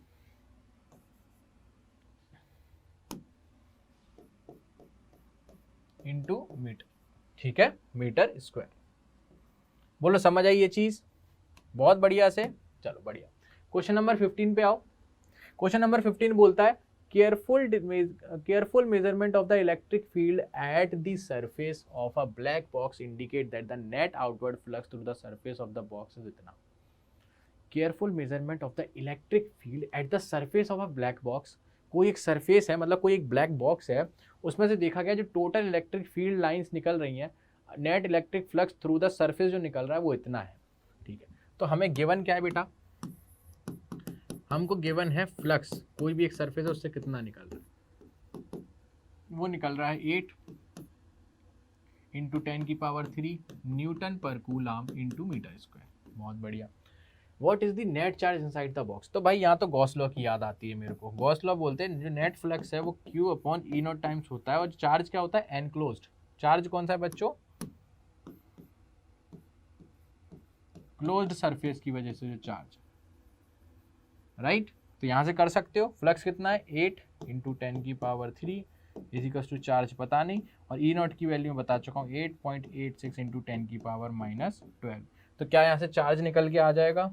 Q = 8 × 10⁻³ into 8.86 × 10⁻12। ये हमारा चार्ज निकल के आ जाएगा। बोलो समझ आया? इसको कैलकुलेट करना है बस। अब सुनना, if the net outward flux through the surface of the box were 0, could you conclude that there were no charge inside the box or not? सुनो, देखो उसने अभी क्वेश्चन में क्या पूछा था, ये था कि एक कोई बॉक्स है, मान लो ये बॉक्स है मेरा, ठीक है, 3D वाला बॉक्स ऐसा, इसके अंदर कुछ चार्ज रखा हुआ था, हमें नहीं पता, उस चार्ज को हमने फाइंड कर लिया, मान लो ये रखा हुआ था, ठीक है, वो चार्ज मैंने निकाल दिया। अब वो कह रहा है कि अगर इस सरफेस में से, बी पार्ट में वो बोल रहा है, अगर इस सरफेस में से कोई भी फ्लक्स नहीं निकल रहा है, फ्लक्स निकल ही नहीं रहा है, फ्लक्स 0 है, फ्लक्स इज 0, देखो यहाँ लिखा हुआ है फ्लक्स इज 0, तो इसका मतलब क्या है? क्या उसके अंदर चार्ज है या नहीं है? तो देखो दोनों कंडीशन हो सकती है, हो भी सकता है चार्ज या नहीं। क्यों? मान लो कि एक क्लोज सरफेस है, अगर उसके अंदर चार्ज नहीं है, उसके अंदर चार्ज नहीं है, मतलब इसके अंदर चार्ज नहीं है, तो आप डायरेक्टली लिख दोगे कि फ्लक्स इक्वल्स टू Q/E0, तो Q की जगह 0/E0 इज इक्वल्स टू 0। बहुत सही। लेकिन अगर इसके अंदर चार्ज है तो भी 0 हो सकता है क्या? थोड़ा सोच के बताएगा बच्चा कोई? बिल्कुल हो सकता है, बिल्कुल हो सकता है 0, अगर इसके अंदर चार्जेस हैं फिर भी 0। लेकिन थिंग इज नेट चार्ज 0 होना चाहिए, नेट चार्ज। मान लो बच्चों इसके अंदर एक +Q चार्ज रखा है और एक -Q चार्ज रखा है, ठीक है, और मान लो एक +2Q और रखा है और एक -2Q और रखा है। चलो 3 चार्जेस रखे हैं, ठीक है, 3 चार्जेस मानो इसके अंदर रखे हैं, बॉक्स के अंदर 2Q प्लस का 2Q प्लस का Q और माइनस का 3Q, ये 3 चार्जेस के अंदर रखे।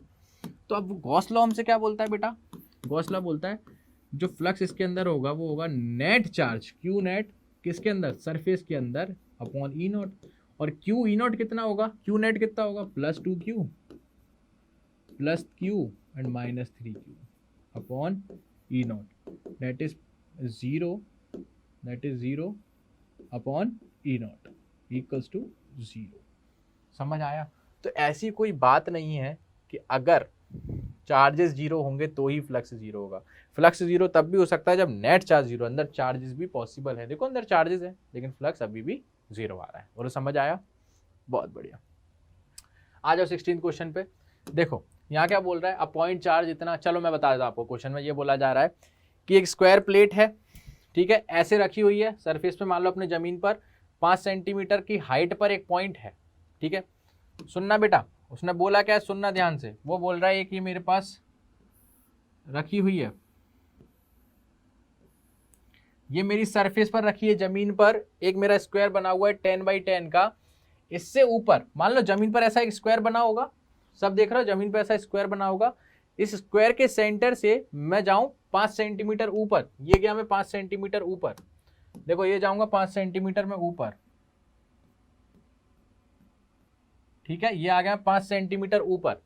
अब मुझसे क्या बोला गया ये सुन लो बेटा, 5 सेंटीमीटर में ऊपर आ गया, मेरे से बोला गया है what is the magnitude of electric flux through the square, इस स्क्वायर से कितना निकलने वाला होगा इलेक्ट्रिक फ्लक्स। और यहां पर मैंने एक जाके 5 सेंटीमीटर ऊपर जाके मैंने एक चार्ज रख दिया है बेटा, क्या कर दिया, एक चार्ज रख दिया है, ये है 5, और मैंने चार्ज कितना रख दिया है बेटा, देखो जरा कितना रख दिया है, देखो ऊपर कितना दिया है 10 कूलम, प्लस का 10 माइक्रो कूलम मैंने चार्ज यहाँ रख दिया। अब सुनो, गॉस लॉ के तरीके से करते हैं, पहले तो गॉसियन सरफेस बना देते हैं। गॉसियन सरफेस कैसे बना दूंगा बच्चों, इसको मैं एनक्लोज कर दूं एक स्क्वायर में, सॉरी क्यूब में, दिख रहा होगा सबको। मान लो यहां से एक लंबा सा डंडा बना दूं, यहां से ही बना दूं, यहां से ही बना दूं और यहां से ही बना दूं, कितनी लेंथ का, ये 10 10 का, और इनको ज्वाइन कर दूं, इसको ज्वाइन कर दूं, इसको ज्वाइन कर दूं और इसको ज्वाइन कर दूं, ठीक है। क्या ये मेरा एक 10 कूलम का चार्ज अंदर एनक्लोज हो गया और इसके सेंटर में आ गया क्यूब के, बिल्कुल आ गया। अब बताओ, अब गॉस लॉ की बात करेंगे तो क्या बोलेंगे, फ्लक्स जितना निकल रहा है उसमें कितना चार्ज है, टोटल नेट चार्ज अंदर सरफेस के अंदर गॉसियन सरफेस के अपॉन ई नॉट, ठीक है। तो हमें इलेक्ट्रिक फ्लक्स डायरेक्टली निकालना था, तो कितना हो जाएगा टोटल, टोटल चार्ज अंदर कितना है बच्चों, प्लस मान लो ये 10 कूलम है, plus 10 micro coulomb upon E not, ये होगा मैं नेट फ्लक्स जो निकल रहा होगा पूरे क्यूब से। अब मुझे जब पूरे में से मान लो इस पूरे रूम में से निकलने वाला फ्लक्स है क्यू अपॉन ई नॉट, तो एक साइड से कितना निकलेगा, अब सुनो कितनी साइड है इस स्क्वायर में, कितनी इस क्यूब में कितनी साइड होंगी बच्चों, देखना 1 2 3 4, एक ऊपर वाला 5 और नीचे वाला 6, तो total Q upon E not जो निकल रहा है, क्यू अपॉन ई नॉट वो टोटल है, मतलब 6 से निकलने वाला है, 6 साइड से, तो एक साइड से कितना निकलेगा क्यू अपॉन 6 ई नॉट। तो जो आपका आंसर होगा वो कितना होगा, क्यू मतलब प्लस का 10 micro coulomb upon 6 E not. बोलो 6 ई नॉट समझ में आया, 6 सरफेस से निकलने वाला क्यू अपॉन ई नॉट, तो 1 से 1/6 मतलब क्यू अपॉन 6 ई नॉट, ये आपका आंसर होगा, ठीक है। इसकी सॉल्यूशन निकाल देना, ये आपका आंसर होगा। चलो अगले क्वेश्चन पर आओ। A point charge q is at the centre of a cubic Gaussian surface इतने edge, what is the net electric flux through the surface. देखो इसमें तो कुछ है ही नहीं यार, वो कह रहा है क्यूब बना हुआ है, कुछ क्वेश्चन में कुछ है ही नहीं इसमें, ये रहा मेरा क्यूब और वो बोल रहा है इस क्यूब के अंदर एक चार्ज रखा हुआ है, ठीक है, ये रहा चार्ज मेरा पॉजिटिव का 2 microcoulomb at the centre of the cubic Gaussian surface 9 centimetre on edge, ये रहा। अच्छा, पॉइंट चार्ज इतना is at the centre of a cubic Gaussian surface 9 centimetre on edge, edge के सेंटर पर है, देखो एज के सेंटर पर, समझे एज कहाँ होगा, ये तो साइड है, ये साइड, ये क्या हो गई बच्चों मेरी सरफेस हो गई, एक सरफेस, ये क्या हो गई साइड हो गई, एज कहाँ हो गई बच्चों, ये हो गया एज, एक एज के सेंटर पे रखा है, ये एक एज, ये रहा एक एज, ठीक है, यही होगा मान लेते हैं एज, ठीक है, ठीक है, या ये तो कॉर्नर्स होंगे बेटा एज के सेंटर पे, हाँ ये कॉर्नर्स हैं, ये कॉर्नर्स हैं बेटा, ये क्यूब के कॉर्नर्स हैं और ये एज है, मतलब चार्ज यहाँ रखा है, देखो ये चार्ज रखा है, ये एज पे रखा है, ठीक है, ये एज पे रखा है। तो अब इसके लिए निकालने के लिए क्या करोगे, अब सुनना, इसको मैं छोटा बनाता हूँ थोड़ा सा, आपको बहुत अच्छे से फील आएगा, अच्छा क्वेश्चन है, अच्छा क्वेश्चन है। देखो ये देखो, ये रहा मेरा स्क्वायर, स्क्वायर बोल देता हूँ बार बार और क्यूब बना देता हूँ, है ना बेटा कोई बात नहीं, आ जाओ। तो मैंने इसके एज पे जाके ये प्लस क्यू चार्ज रख दिया। अब ये चार्ज तो ओपन है, इसको क्लोज करते हैं, पहले गॉसियन सरफेस बनाते हैं। क्लोज कैसे करेंगे, गॉसियन सरफेस कैसे बनाओगे, चलो मैं बताता हूँ कैसे बनाएंगे। पहले तो इसको पूरे को क्लोज कर लो, पहले तो इसको पूरे को क्लोज कर लो।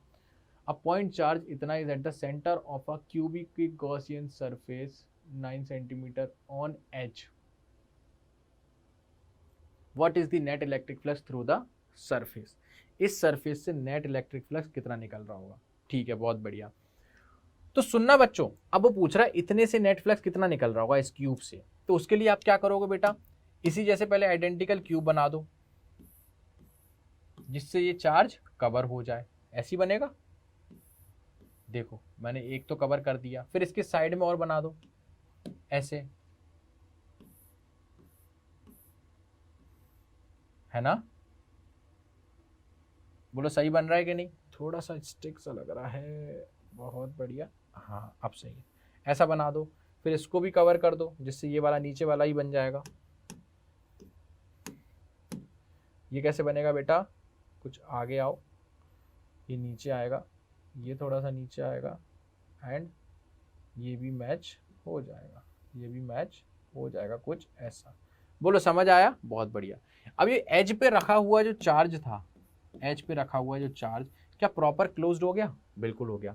अब क्या कहेंगे हम लोग, नेट फ्लक्स फाई नेट जो निकलेगा वो Q net upon E net होगा। गॉस लॉ हमारा ये बोलता है, ठीक है। टोटल चार्ज कितना है बच्चों, 2 micro coulomb, 2 micro coulomb upon E not. अब सुनना, येलो को छोड़ के येलो व्हाइट और blue blue, yellow white blue blue, ये चार जो स्क्वायर बने हैं ये पूरा इसका एरिया को एनक्लोज कर रहे हैं, बहुत बढ़िया। इस पूरे में से निकलने वाला फ्लक्स इतना है, तो एक स्क्वायर में, एक क्यूब में से कितना निकलेगा जो एक साइड रखा हुआ है, 4 में से निकल रहा है इतना, तो एक में से कितना निकलेगा, Q net upon 4 E not. समझ में आया, इसकी रख दो 2 micro coulomb upon 4 E not. इसको सॉल्व करोगे आपका आंसर आ जाएगा 4 ई नॉट। समझे, जब आपका चार्ज एज पे रखा हो, एज पे रखा हो, ठीक है, बहुत बढ़िया। चलो अगले क्वेश्चन पे आते हैं। अगला क्वेश्चन हमसे क्या कह रहा है, अ गॉसियन सरफेस। सुनना बेटा क्वेश्चन क्या बोल रहा है, a point charge causes an electric flux इतना to pass through an spherical Gaussian surface of इतना of radius centred on the charge. ठीक है, if the radius of the Gaussian surface were doubled, how much flux would pass through the surface? What is the value of point charge? देखो उसने सबसे पहले question में क्या बोला, पढ़ो। एक पॉइंट चार्ज है जो कि इलेक्ट्रिक फ्लक्स इतना निकल रहा है through a spherical Gaussian surface जिसका रेडियस इतना है, सेंटर्ड ऑन द चार्ज। समझे, एक चार्ज है, मुझे नहीं पता क्यों, इसकी जब मैंने गॉसियन सरफेस बनाई तो वो बनती है कुछ ऐसी स्फेरिकल, ठीक है, स्फेरिकल गॉसियन सरफेस जिसका रेडियस हमको दिया है, कितना दिया, क्या दिया, रेडियस कितना दिया बच्चों, 10 सेंटीमीटर, ठीक है। और बोल रहा है इससे निकलने वाला फ्लक्स कितना है, जो हमको वैल्यू दी है, और ये क्या है, गॉसियन सरफेस। तो हमारे गॉस लॉ क्या होता है, फ्लक्स जो होता है वो Q net upon E naught होता है। Net flux enclosed by the Gaussian surface is Q net upon E naught. Flux की वैल्यू दे रखी है -1 × 10⁻³ is equals to net charge, पता ही नहीं है उसके अंदर कितना है, वही तो निकालना है एक चीज से। ई नॉट की वैल्यू पता है, तो क्या यहाँ से आपका नेट चार्ज निकल के आ जाएगा, नेट चार्ज निकल के आ जाएगा, वैल्यू ऑफ पॉइंट चार्ज निकल के आ जाएगी, बिल्कुल आ जाएगी। इसका इंटू कर देना, Q net is equals to -1 × 10⁻³ into 8.86 × 10⁻⁻12। बोलो समझ आया, ये चीज समझ आई, बहुत बढ़िया बेटा, ये चीज समझ आ गई, बहुत बढ़िया। अब सुनना, how much flux would pass through the surface, surface से कितना पास होगा फ्लक्स अगर गॉसियन सरफेस को मैं डबल कर दूं। मुझे एक चीज बताना बच्चों, ये क्यू चार्ज है, इस सरफेस के अंदर एनक्लोज हो या फिर किसी स्क्वायर के अंदर एनक्लोज हो तो भी क्यू अपॉन ई नॉट निकलेगा गॉस लॉ से, चाहे इसका कोई भी कवाड़ा ऐसा एरिया कुछ भी हो तो भी उतना ही निकलेगा। तो अगर मैं इसका एरिया डबल भी कर दूं, अगर मैं इस गॉसियन सरफेस की तरह ये ब्लू वाली गॉसियन सरफेस मान लो ऐसे, जिसका रेडियस है यहां से मान लो 20 सेंटीमीटर, ठीक है, तो क्या अभी भी नेट जो मेरा चार्ज है वो भी तो अभी क्यू ही है और पूरी गॉसियन सरफेस तो क्लोज्ड ही है। तो क्या डबल करने से रेडियस फ्लक्स जो निकल रहा है वो बदलेगा, नहीं बदलेगा, सेम टू सेम रहेगा। समझ आया क्वेश्चन, चलो बढ़िया, आगे बढ़ते हैं। A conducting sphere of radius इतना has an unknown charge if the electric field 20 centimeter from the center of the sphere is इतना and points radially inward. Okay, what is the net charge on the sphere? देखो वो क्या बोल रहा है, एक sphere है, बहुत बढ़िया, स्फेयर के अंदर कुछ चार्ज रखा हुआ है और कैसा है पता नहीं है मेरे पास, ऐसा, ठीक है, रखा हुआ है, चलो इसको हटाते हैं, ठीक है। वो क्या बोल रहे हैं, कंडक्टिंग स्फीयर है, तो कंडक्टिंग स्फीयर है तो बच्चों मेरे को एक चीज बताओ, कंडक्टिंग स्फीयर है तो चार्ज तो सरफेस पे आ जाएगा, बहुत बढ़िया। चलो तो सरफेस पे कुछ ना कुछ चार्ज है,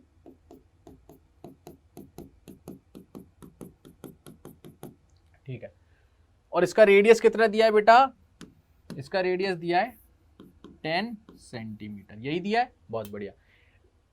एक कंडक्टिंग स्फीयर है जिसके अंदर जो इसके ऊपर जो सरफेस पे चार्ज है वो मुझे पता नहीं है। अब मेरे को कैसे पता लगा सरफेस पर है, क्योंकि कंडक्टिंग बोला है तो सरफेस पर आ जाएगा, ठीक है। कितना चार्ज है मुझे नहीं पता। बोल क्या रहा है, if the electric field eight 20 centimetre from the centre of the sphere, centre से जाओ 20 सेंटीमीटर दूर बेटा, कैसे जाएंगे, ऐसे ही तो जाएंगे, देखो सेंटर से मान लो ये गया मैं 20 सेंटीमीटर दूर, 20 सेंटीमीटर, ठीक है। यहां पर वो कह रहा है इलेक्ट्रिक फील्ड जो है वो रेडियली इनवर्ट है। रेडियली इनवर्ट होगी मतलब पॉजिटिव का चार्ज है कि नेगेटिव का चार्ज है, बेटा नेगेटिव का चार्ज होगा, तभी तो अपनी तरफ खींचेगा, ठीक है। तो अब मैं यहाँ नेगेटिव चार्ज फैला देता हूँ, कोई दिक्कत, कोई दिक्कत नहीं सर, आपकी मर्जी है, कुछ भी करिए, ठीक है। इतना तो पता लग गया जो चार्ज होगा वो नेगेटिव का होगा, और ये कितना था 20। चलो अब मुझसे क्या पूछा गया है, बताओ वो चार्ज कितना होगा, नेट चार्ज कितना है। सुनना, यहां पर इलेक्ट्रिक फील्ड बोली है तो यहां पर एक मैं गॉसियन सरफेस बना देता हूं, बहुत बढ़िया। इस पॉइंट पर जो इलेक्ट्रिक फील्ड है वो इस डायरेक्शन में है, बहुत बढ़िया। इस गॉसियन सरफेस से निकलने वाला फ्लक्स कितना होगा बच्चों, Q net upon E not, बहुत बढ़िया। और एक फ्लक्स की डेफिनेशन क्या बोलती है, E डॉट dA, बोलो बोलती है कि नहीं, बहुत बढ़िया। क्या Q net upon E not is equals to, हर जगह इलेक्ट्रिक फील्ड क्या होगी बच्चों, मैग्नीट्यूड वाइज सेम, तो एक्चुअली मैं कर क्या रहा हूं, E dA plus E dA plus infinite times of E dA। हर जगह इलेक्ट्रिक फील्ड का डायरेक्शन अलग अलग होगा, यहां इधर है, यहां इधर है, यहां इधर है, लेकिन मैग्नीट्यूड सेम होगा, दैट इज E, क्योंकि डिस्टेंस सेंटर से 20 सेंटीमीटर है। बोलो समझ आया, बहुत बढ़िया। अब सुनना, अगर मैं छोटा छोटा एरिया काटता जाऊं तो इलेक्ट्रिक फील्ड तो E आएगी और DA वेक्टर आएगा, ऐसे छोटा छोटा काट के जोड़ दूं तो टोटल जुड़ जाएगा, तो देखना E बाहर आ जाएगा क्योंकि E तो कांस्टेंट है मैग्नीट्यूड वाइज, और DA जोड़ के पूरा एरिया हो जाएगा। तो इलेक्ट्रिक फील्ड कितनी है हमारी, पता नहीं, E लिख देते हैं अभी, एंड एरिया क्या हो जाएगा, इस पूरी गॉसियन सरफेस का एरिया बेटा 4 पाई स्मॉल r स्क्वायर, ठीक है।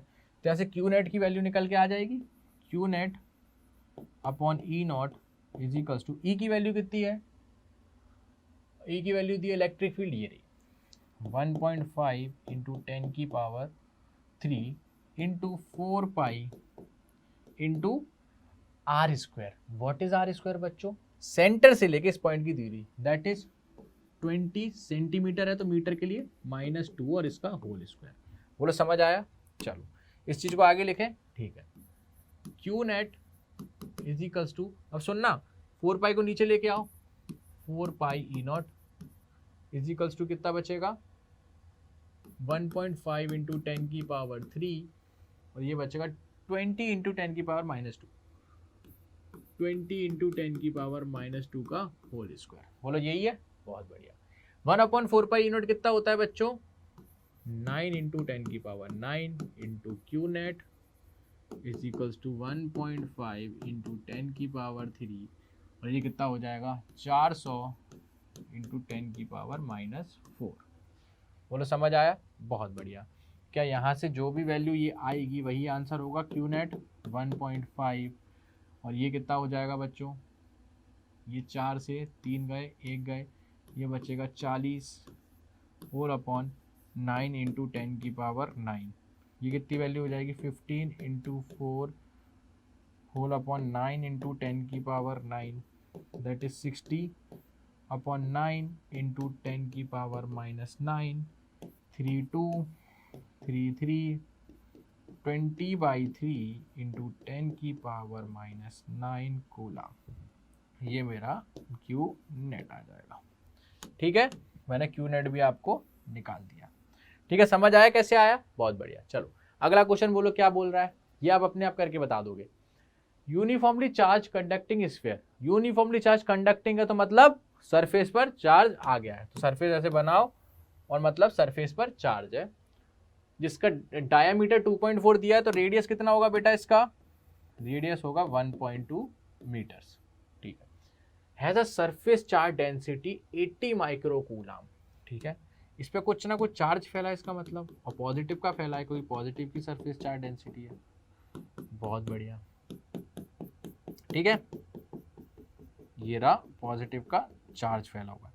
इसकी सरफेस चार्ज डेंसिटी दी है, दैट इज सिग्मा। सिग्मा कितना दिया है बच्चों, 80 माइक्रोकूलम पर मीटर स्क्वायर। मैंने आपको एक चीज बताई थी, सरफेस चार्ज डेंसिटी क्या होता था, Q अपॉन एरिया। तभी तो हम क्या करते थे, सरफेस चार्ज डेंसिटी चेंज नहीं होती थी जब यूनिफॉर्मली चार्ज स्फीयर है, तो छोटा सा चार्ज भी होता था तो छोटा सा एरिया, तो D Q equals to sigma D A रख के हम क्वेश्चन सॉल्व कर सकते थे। बोलो ये चीज पता है, बहुत बढ़िया, d Q equals to sigma D A. ठीक है, बहुत बढ़िया, तो sigma equals to q upon A हमको पता है, बहुत बढ़िया। अब वो क्या कह रहा है, find the charge on the sphere, sphere के ऊपर कितना चार्ज है ये बता दो। तो हम सिग्मा अपॉन क्यू से निकाल देंगे डायरेक्ट। ठीक है, सिग्मा क्यू कितना हो जाएगा, सिग्मा इंटू ए। अब सुनो, सिग्मा की वैल्यू 80 इंटू 10 की power -6, area 4 pi into radius का स्क्वायर, दैट इज 1.2 का होल स्क्वायर। ये जो भी सॉल्व करोगे ये आपका चार्ज आ जाएगा, है ना, 320 पाई इंटू 10 की पावर -6 इंटू 1.2 का होल स्क्वायर कूलम। ये जो भी आएगा वो सॉल्व कर लेना। What is the total electric flux leaving the surface of the sphere, कितना इलेक्ट्रिक फ्लक्स सरफेस निकाल रहा है वो कैसे निकालोगे। सुनना, सरफेस कितना निकाल रहा है वो कैसे निकालोगे, आप सरफेस पे गॉसियन सरफेस मान लो, इसी को गॉसियन सरफेस मान लो। ठीक है, net flux, net charge inside the Gaussian surface upon E not, ये मेरा जो फ्लक्स होगा वही बराबर होगा ई डी ए के। बोलो सही है, बहुत बढ़िया। तो Q net upon E naught is equals to electric field क्या आएगी, इलेक्ट्रिक फील्ड क्या आएगी बच्चों, इस पे इलेक्ट्रिक फील्ड कितनी आएगी, what is the total electric flux leaving the Gaussian sphere. बस खत्म हो गया। अब क्या रहा, क्यू नॉट की वैल्यू तो हमें पता ही है, ये करने की जरूरत नहीं है, यही होगा। बहुत बढ़िया, तो यहाँ से क्यू नेट की वैल्यू आपको पता है, यही तो आपका फ्लक्स है, क्यू नेट की वैल्यू पता है, ये चीज आ गई क्यू, तो इसकी क्यू की वैल्यू यहाँ रख देना, दैट इज 320, फिर से वही लिख दूंगा, 320 पाई इंटू 10 की पावर -6 इंटू 144, और कितना बचेगा जी, 10 की power -2 whole upon E naught 8.86 into 10 की पावर -12। इसको सॉल्व करना बेटा, यही आपका आंसर आ जाएगा, नेट फ्लक्स। ठीक है, किसी कोई दिक्कत नहीं, सॉल्यूशन ये सब नहीं करेंगे यार अपन लोग अब की कैलकुलेशन वाइज, ये आपका काम है, आप करोगे ये सब। ठीक है, अगले क्वेश्चन पे आओ। Infinite line charge produce an electric field इतना एट अ डिस्टेंस ऑफ इतना, what is the linear charge density. Linear charge density क्या होती है बच्चों, लैम्डा, बहुत बार बता चुका। वो क्या बोल रहा है, एक आपके पास इनफाइनाइट लेंथ ऑफ, एक इनफाइनाइट लेंथ की रॉड है, या क्या बोला, लाइन चार्ज है जिसके ऊपर कुछ ना कुछ चार्ज फैला है, पता नहीं, चलो पॉजिटिव का फैला है मान लो। ठीक है, ये फैला होगा। इनफाइनाइट चार्ज अगर फैला हो किसी रॉड पर, सॉरी इनफाइनाइट लेंथ की रॉड हो और उस पर चार्ज फैला है और वो लीनियर चार्ज डेंसिटी मतलब यूनिफॉर्मली फैला हुआ है, तो किसी भी डिस्टेंस आर पर, मान लो किसी पॉइंट पी पर जो कि डिस्टेंस आर पर है, उसकी वजह से इलेक्ट्रिक फील्ड इंटेंसिटी क्या आती थी बच्चों, केवल और केवल आउटवर्ड डायरेक्शन में आती थी, वो आती थी 2k lambda over R, this will be your electric field. तो यहाँ से ई की वैल्यू क्या लिखोगे बच्चों, 2k लैम्डा ओवर आर, और हमसे मैग्नीट्यूड की बात कर रहे हैं तो मैग्नीट्यूड निकाल देते हैं। इलेक्ट्रिक फील्ड कितनी दी है, 9 इंटू 10 की पावर 4 इज इक्वल्स टू 2, के की वैल्यू 9 इंटू 10 की पावर 9, लैम्डा हमसे पूछा है, होल अपॉन आर की वैल्यू देखो, आर कितना है बेटा, 2 सेंटीमीटर, 2 इंटू 10 की पावर -2। बोलो समझ आया, बहुत बढ़िया। लैम्डा क्या आ जाएगा, 9 इंटू 10 की पावर 4 इंटू 2 इंटू 10 की power -2 whole upon 2 into 9 into 10 की पावर 9। बोलो समझ आया, समझ आया बेटा? बहुत बढ़िया, समझ आया? ठीक है, अब क्या, अब तो काटा पीटी कर दो। अब क्या बचा, अब तो काटा पीटी करो। देखो 9 से 9 उड़ाओ, ये हटाओ 5 बचेगा, ये हटाओ, और लैम्डा की वैल्यू जो आ रही है वो आ रही है 10⁻⁷। और लैम्डा होता क्या था? लैम्डा क्या था? Charge upon length metre. ठीक है, समझ आया? बहुत बढ़िया। आ जाओ, आज का लास्ट क्वेश्चन है शायद ये। बहुत बढ़िया। हाँ देखो, इस क्वेश्चन में आपसे क्या बोला है? 2 large thin metal plates are parallel and close to each other. On their inner faces, the plates have surface charge densities of opposite signs and of magnitude इतना. What is E in the outer region of the plates and the outer region of the plates, in the outer region of the second plate and the between the plates. ये रही मेरी 2 plates, ठीक है, और दूसरी plate मेरी ये रही। ठीक है, प्लेट ऐसे बनाना है या नॉर्मल बना दो। ठीक है, चलो ये मेरी प्लेट मान लो बच्चों, ये प्लेट मान लो। ठीक है, ये मेरी प्लेट्स हैं। ठीक है, अंदर की तरफ है, ऐसी प्लेट है ये, देखो ऐसी। ठीक है, ऐसी प्लेट्स हैं। एक साइड इनका चार्ज है केवल, मान लो यहाँ पर अगर पॉजिटिव चार्ज है तो केवल एक ही साइड है, दूसरी साइड चार्ज नहीं है। सिंगल चार्ज सीट की बात करेंगे। ठीक है, तो यहाँ चार्ज है माइनस का, ये वो बोल रहे हैं। ठीक है, और दोनों इनफाइनाइट है। इनफाइनाइट कैसी है बच्चों? इनफाइनाइट। ये भी इनफाइनाइट, ये भी इनफाइनाइट, ये भी इनफाइनाइट। बोलो समझ आया? बहुत बढ़िया। अब वो बोल रहा है दोनों की जो लीनियर चार्ज डेंसिटी है या सरफेस चार्ज डेंसिटी है, दैट इज सिग्मा। वो सिग्मा की वैल्यू क्या बता रहा है वो आपको? सिग्मा की वैल्यू है, इसके लिए सिग्मा की वैल्यू है जो पॉजिटिव वाला है, उसके लिए 17 × 10⁻⁻22 पॉजिटिव का, और नेगेटिव वाले के लिए जो है वो है -17 × 10⁻⁻22। दैट इज, अगर इसकी linear charge surface charge density sigma है तो इसकी माइनस सिग्मा है। बोलो ये चीज समझ आई? बहुत बढ़िया। इसको थोड़ा बड़ा लिखते हैं सिग्मा को, बोर्ड पे बच्चे परेशान हो जाएंगे। अगर इसकी सिग्मा है तो इसकी माइनस सिग्मा है। ठीक है बेटा, बहुत बढ़िया। अब सुनना, इलेक्ट्रिक फील्ड इंटेंसिटी, देखना यहां लिखूंगा मैं, इसको हटा देते हैं। Electric field intensity due to, मैं लिखूंगा यहां पर, electric field intensity due to uniformly charge. कैसी बच्चों? यूनिफॉर्मली। अगर यूनिफॉर्मली नहीं है तो आप ये सरफेस चार्ज, वॉल्यूमेट्रिक चार्ज और लीनियर चार्ज का आप यूज ही नहीं कर सकते। ठीक है, electric intensity due to uniformly charged infinite length of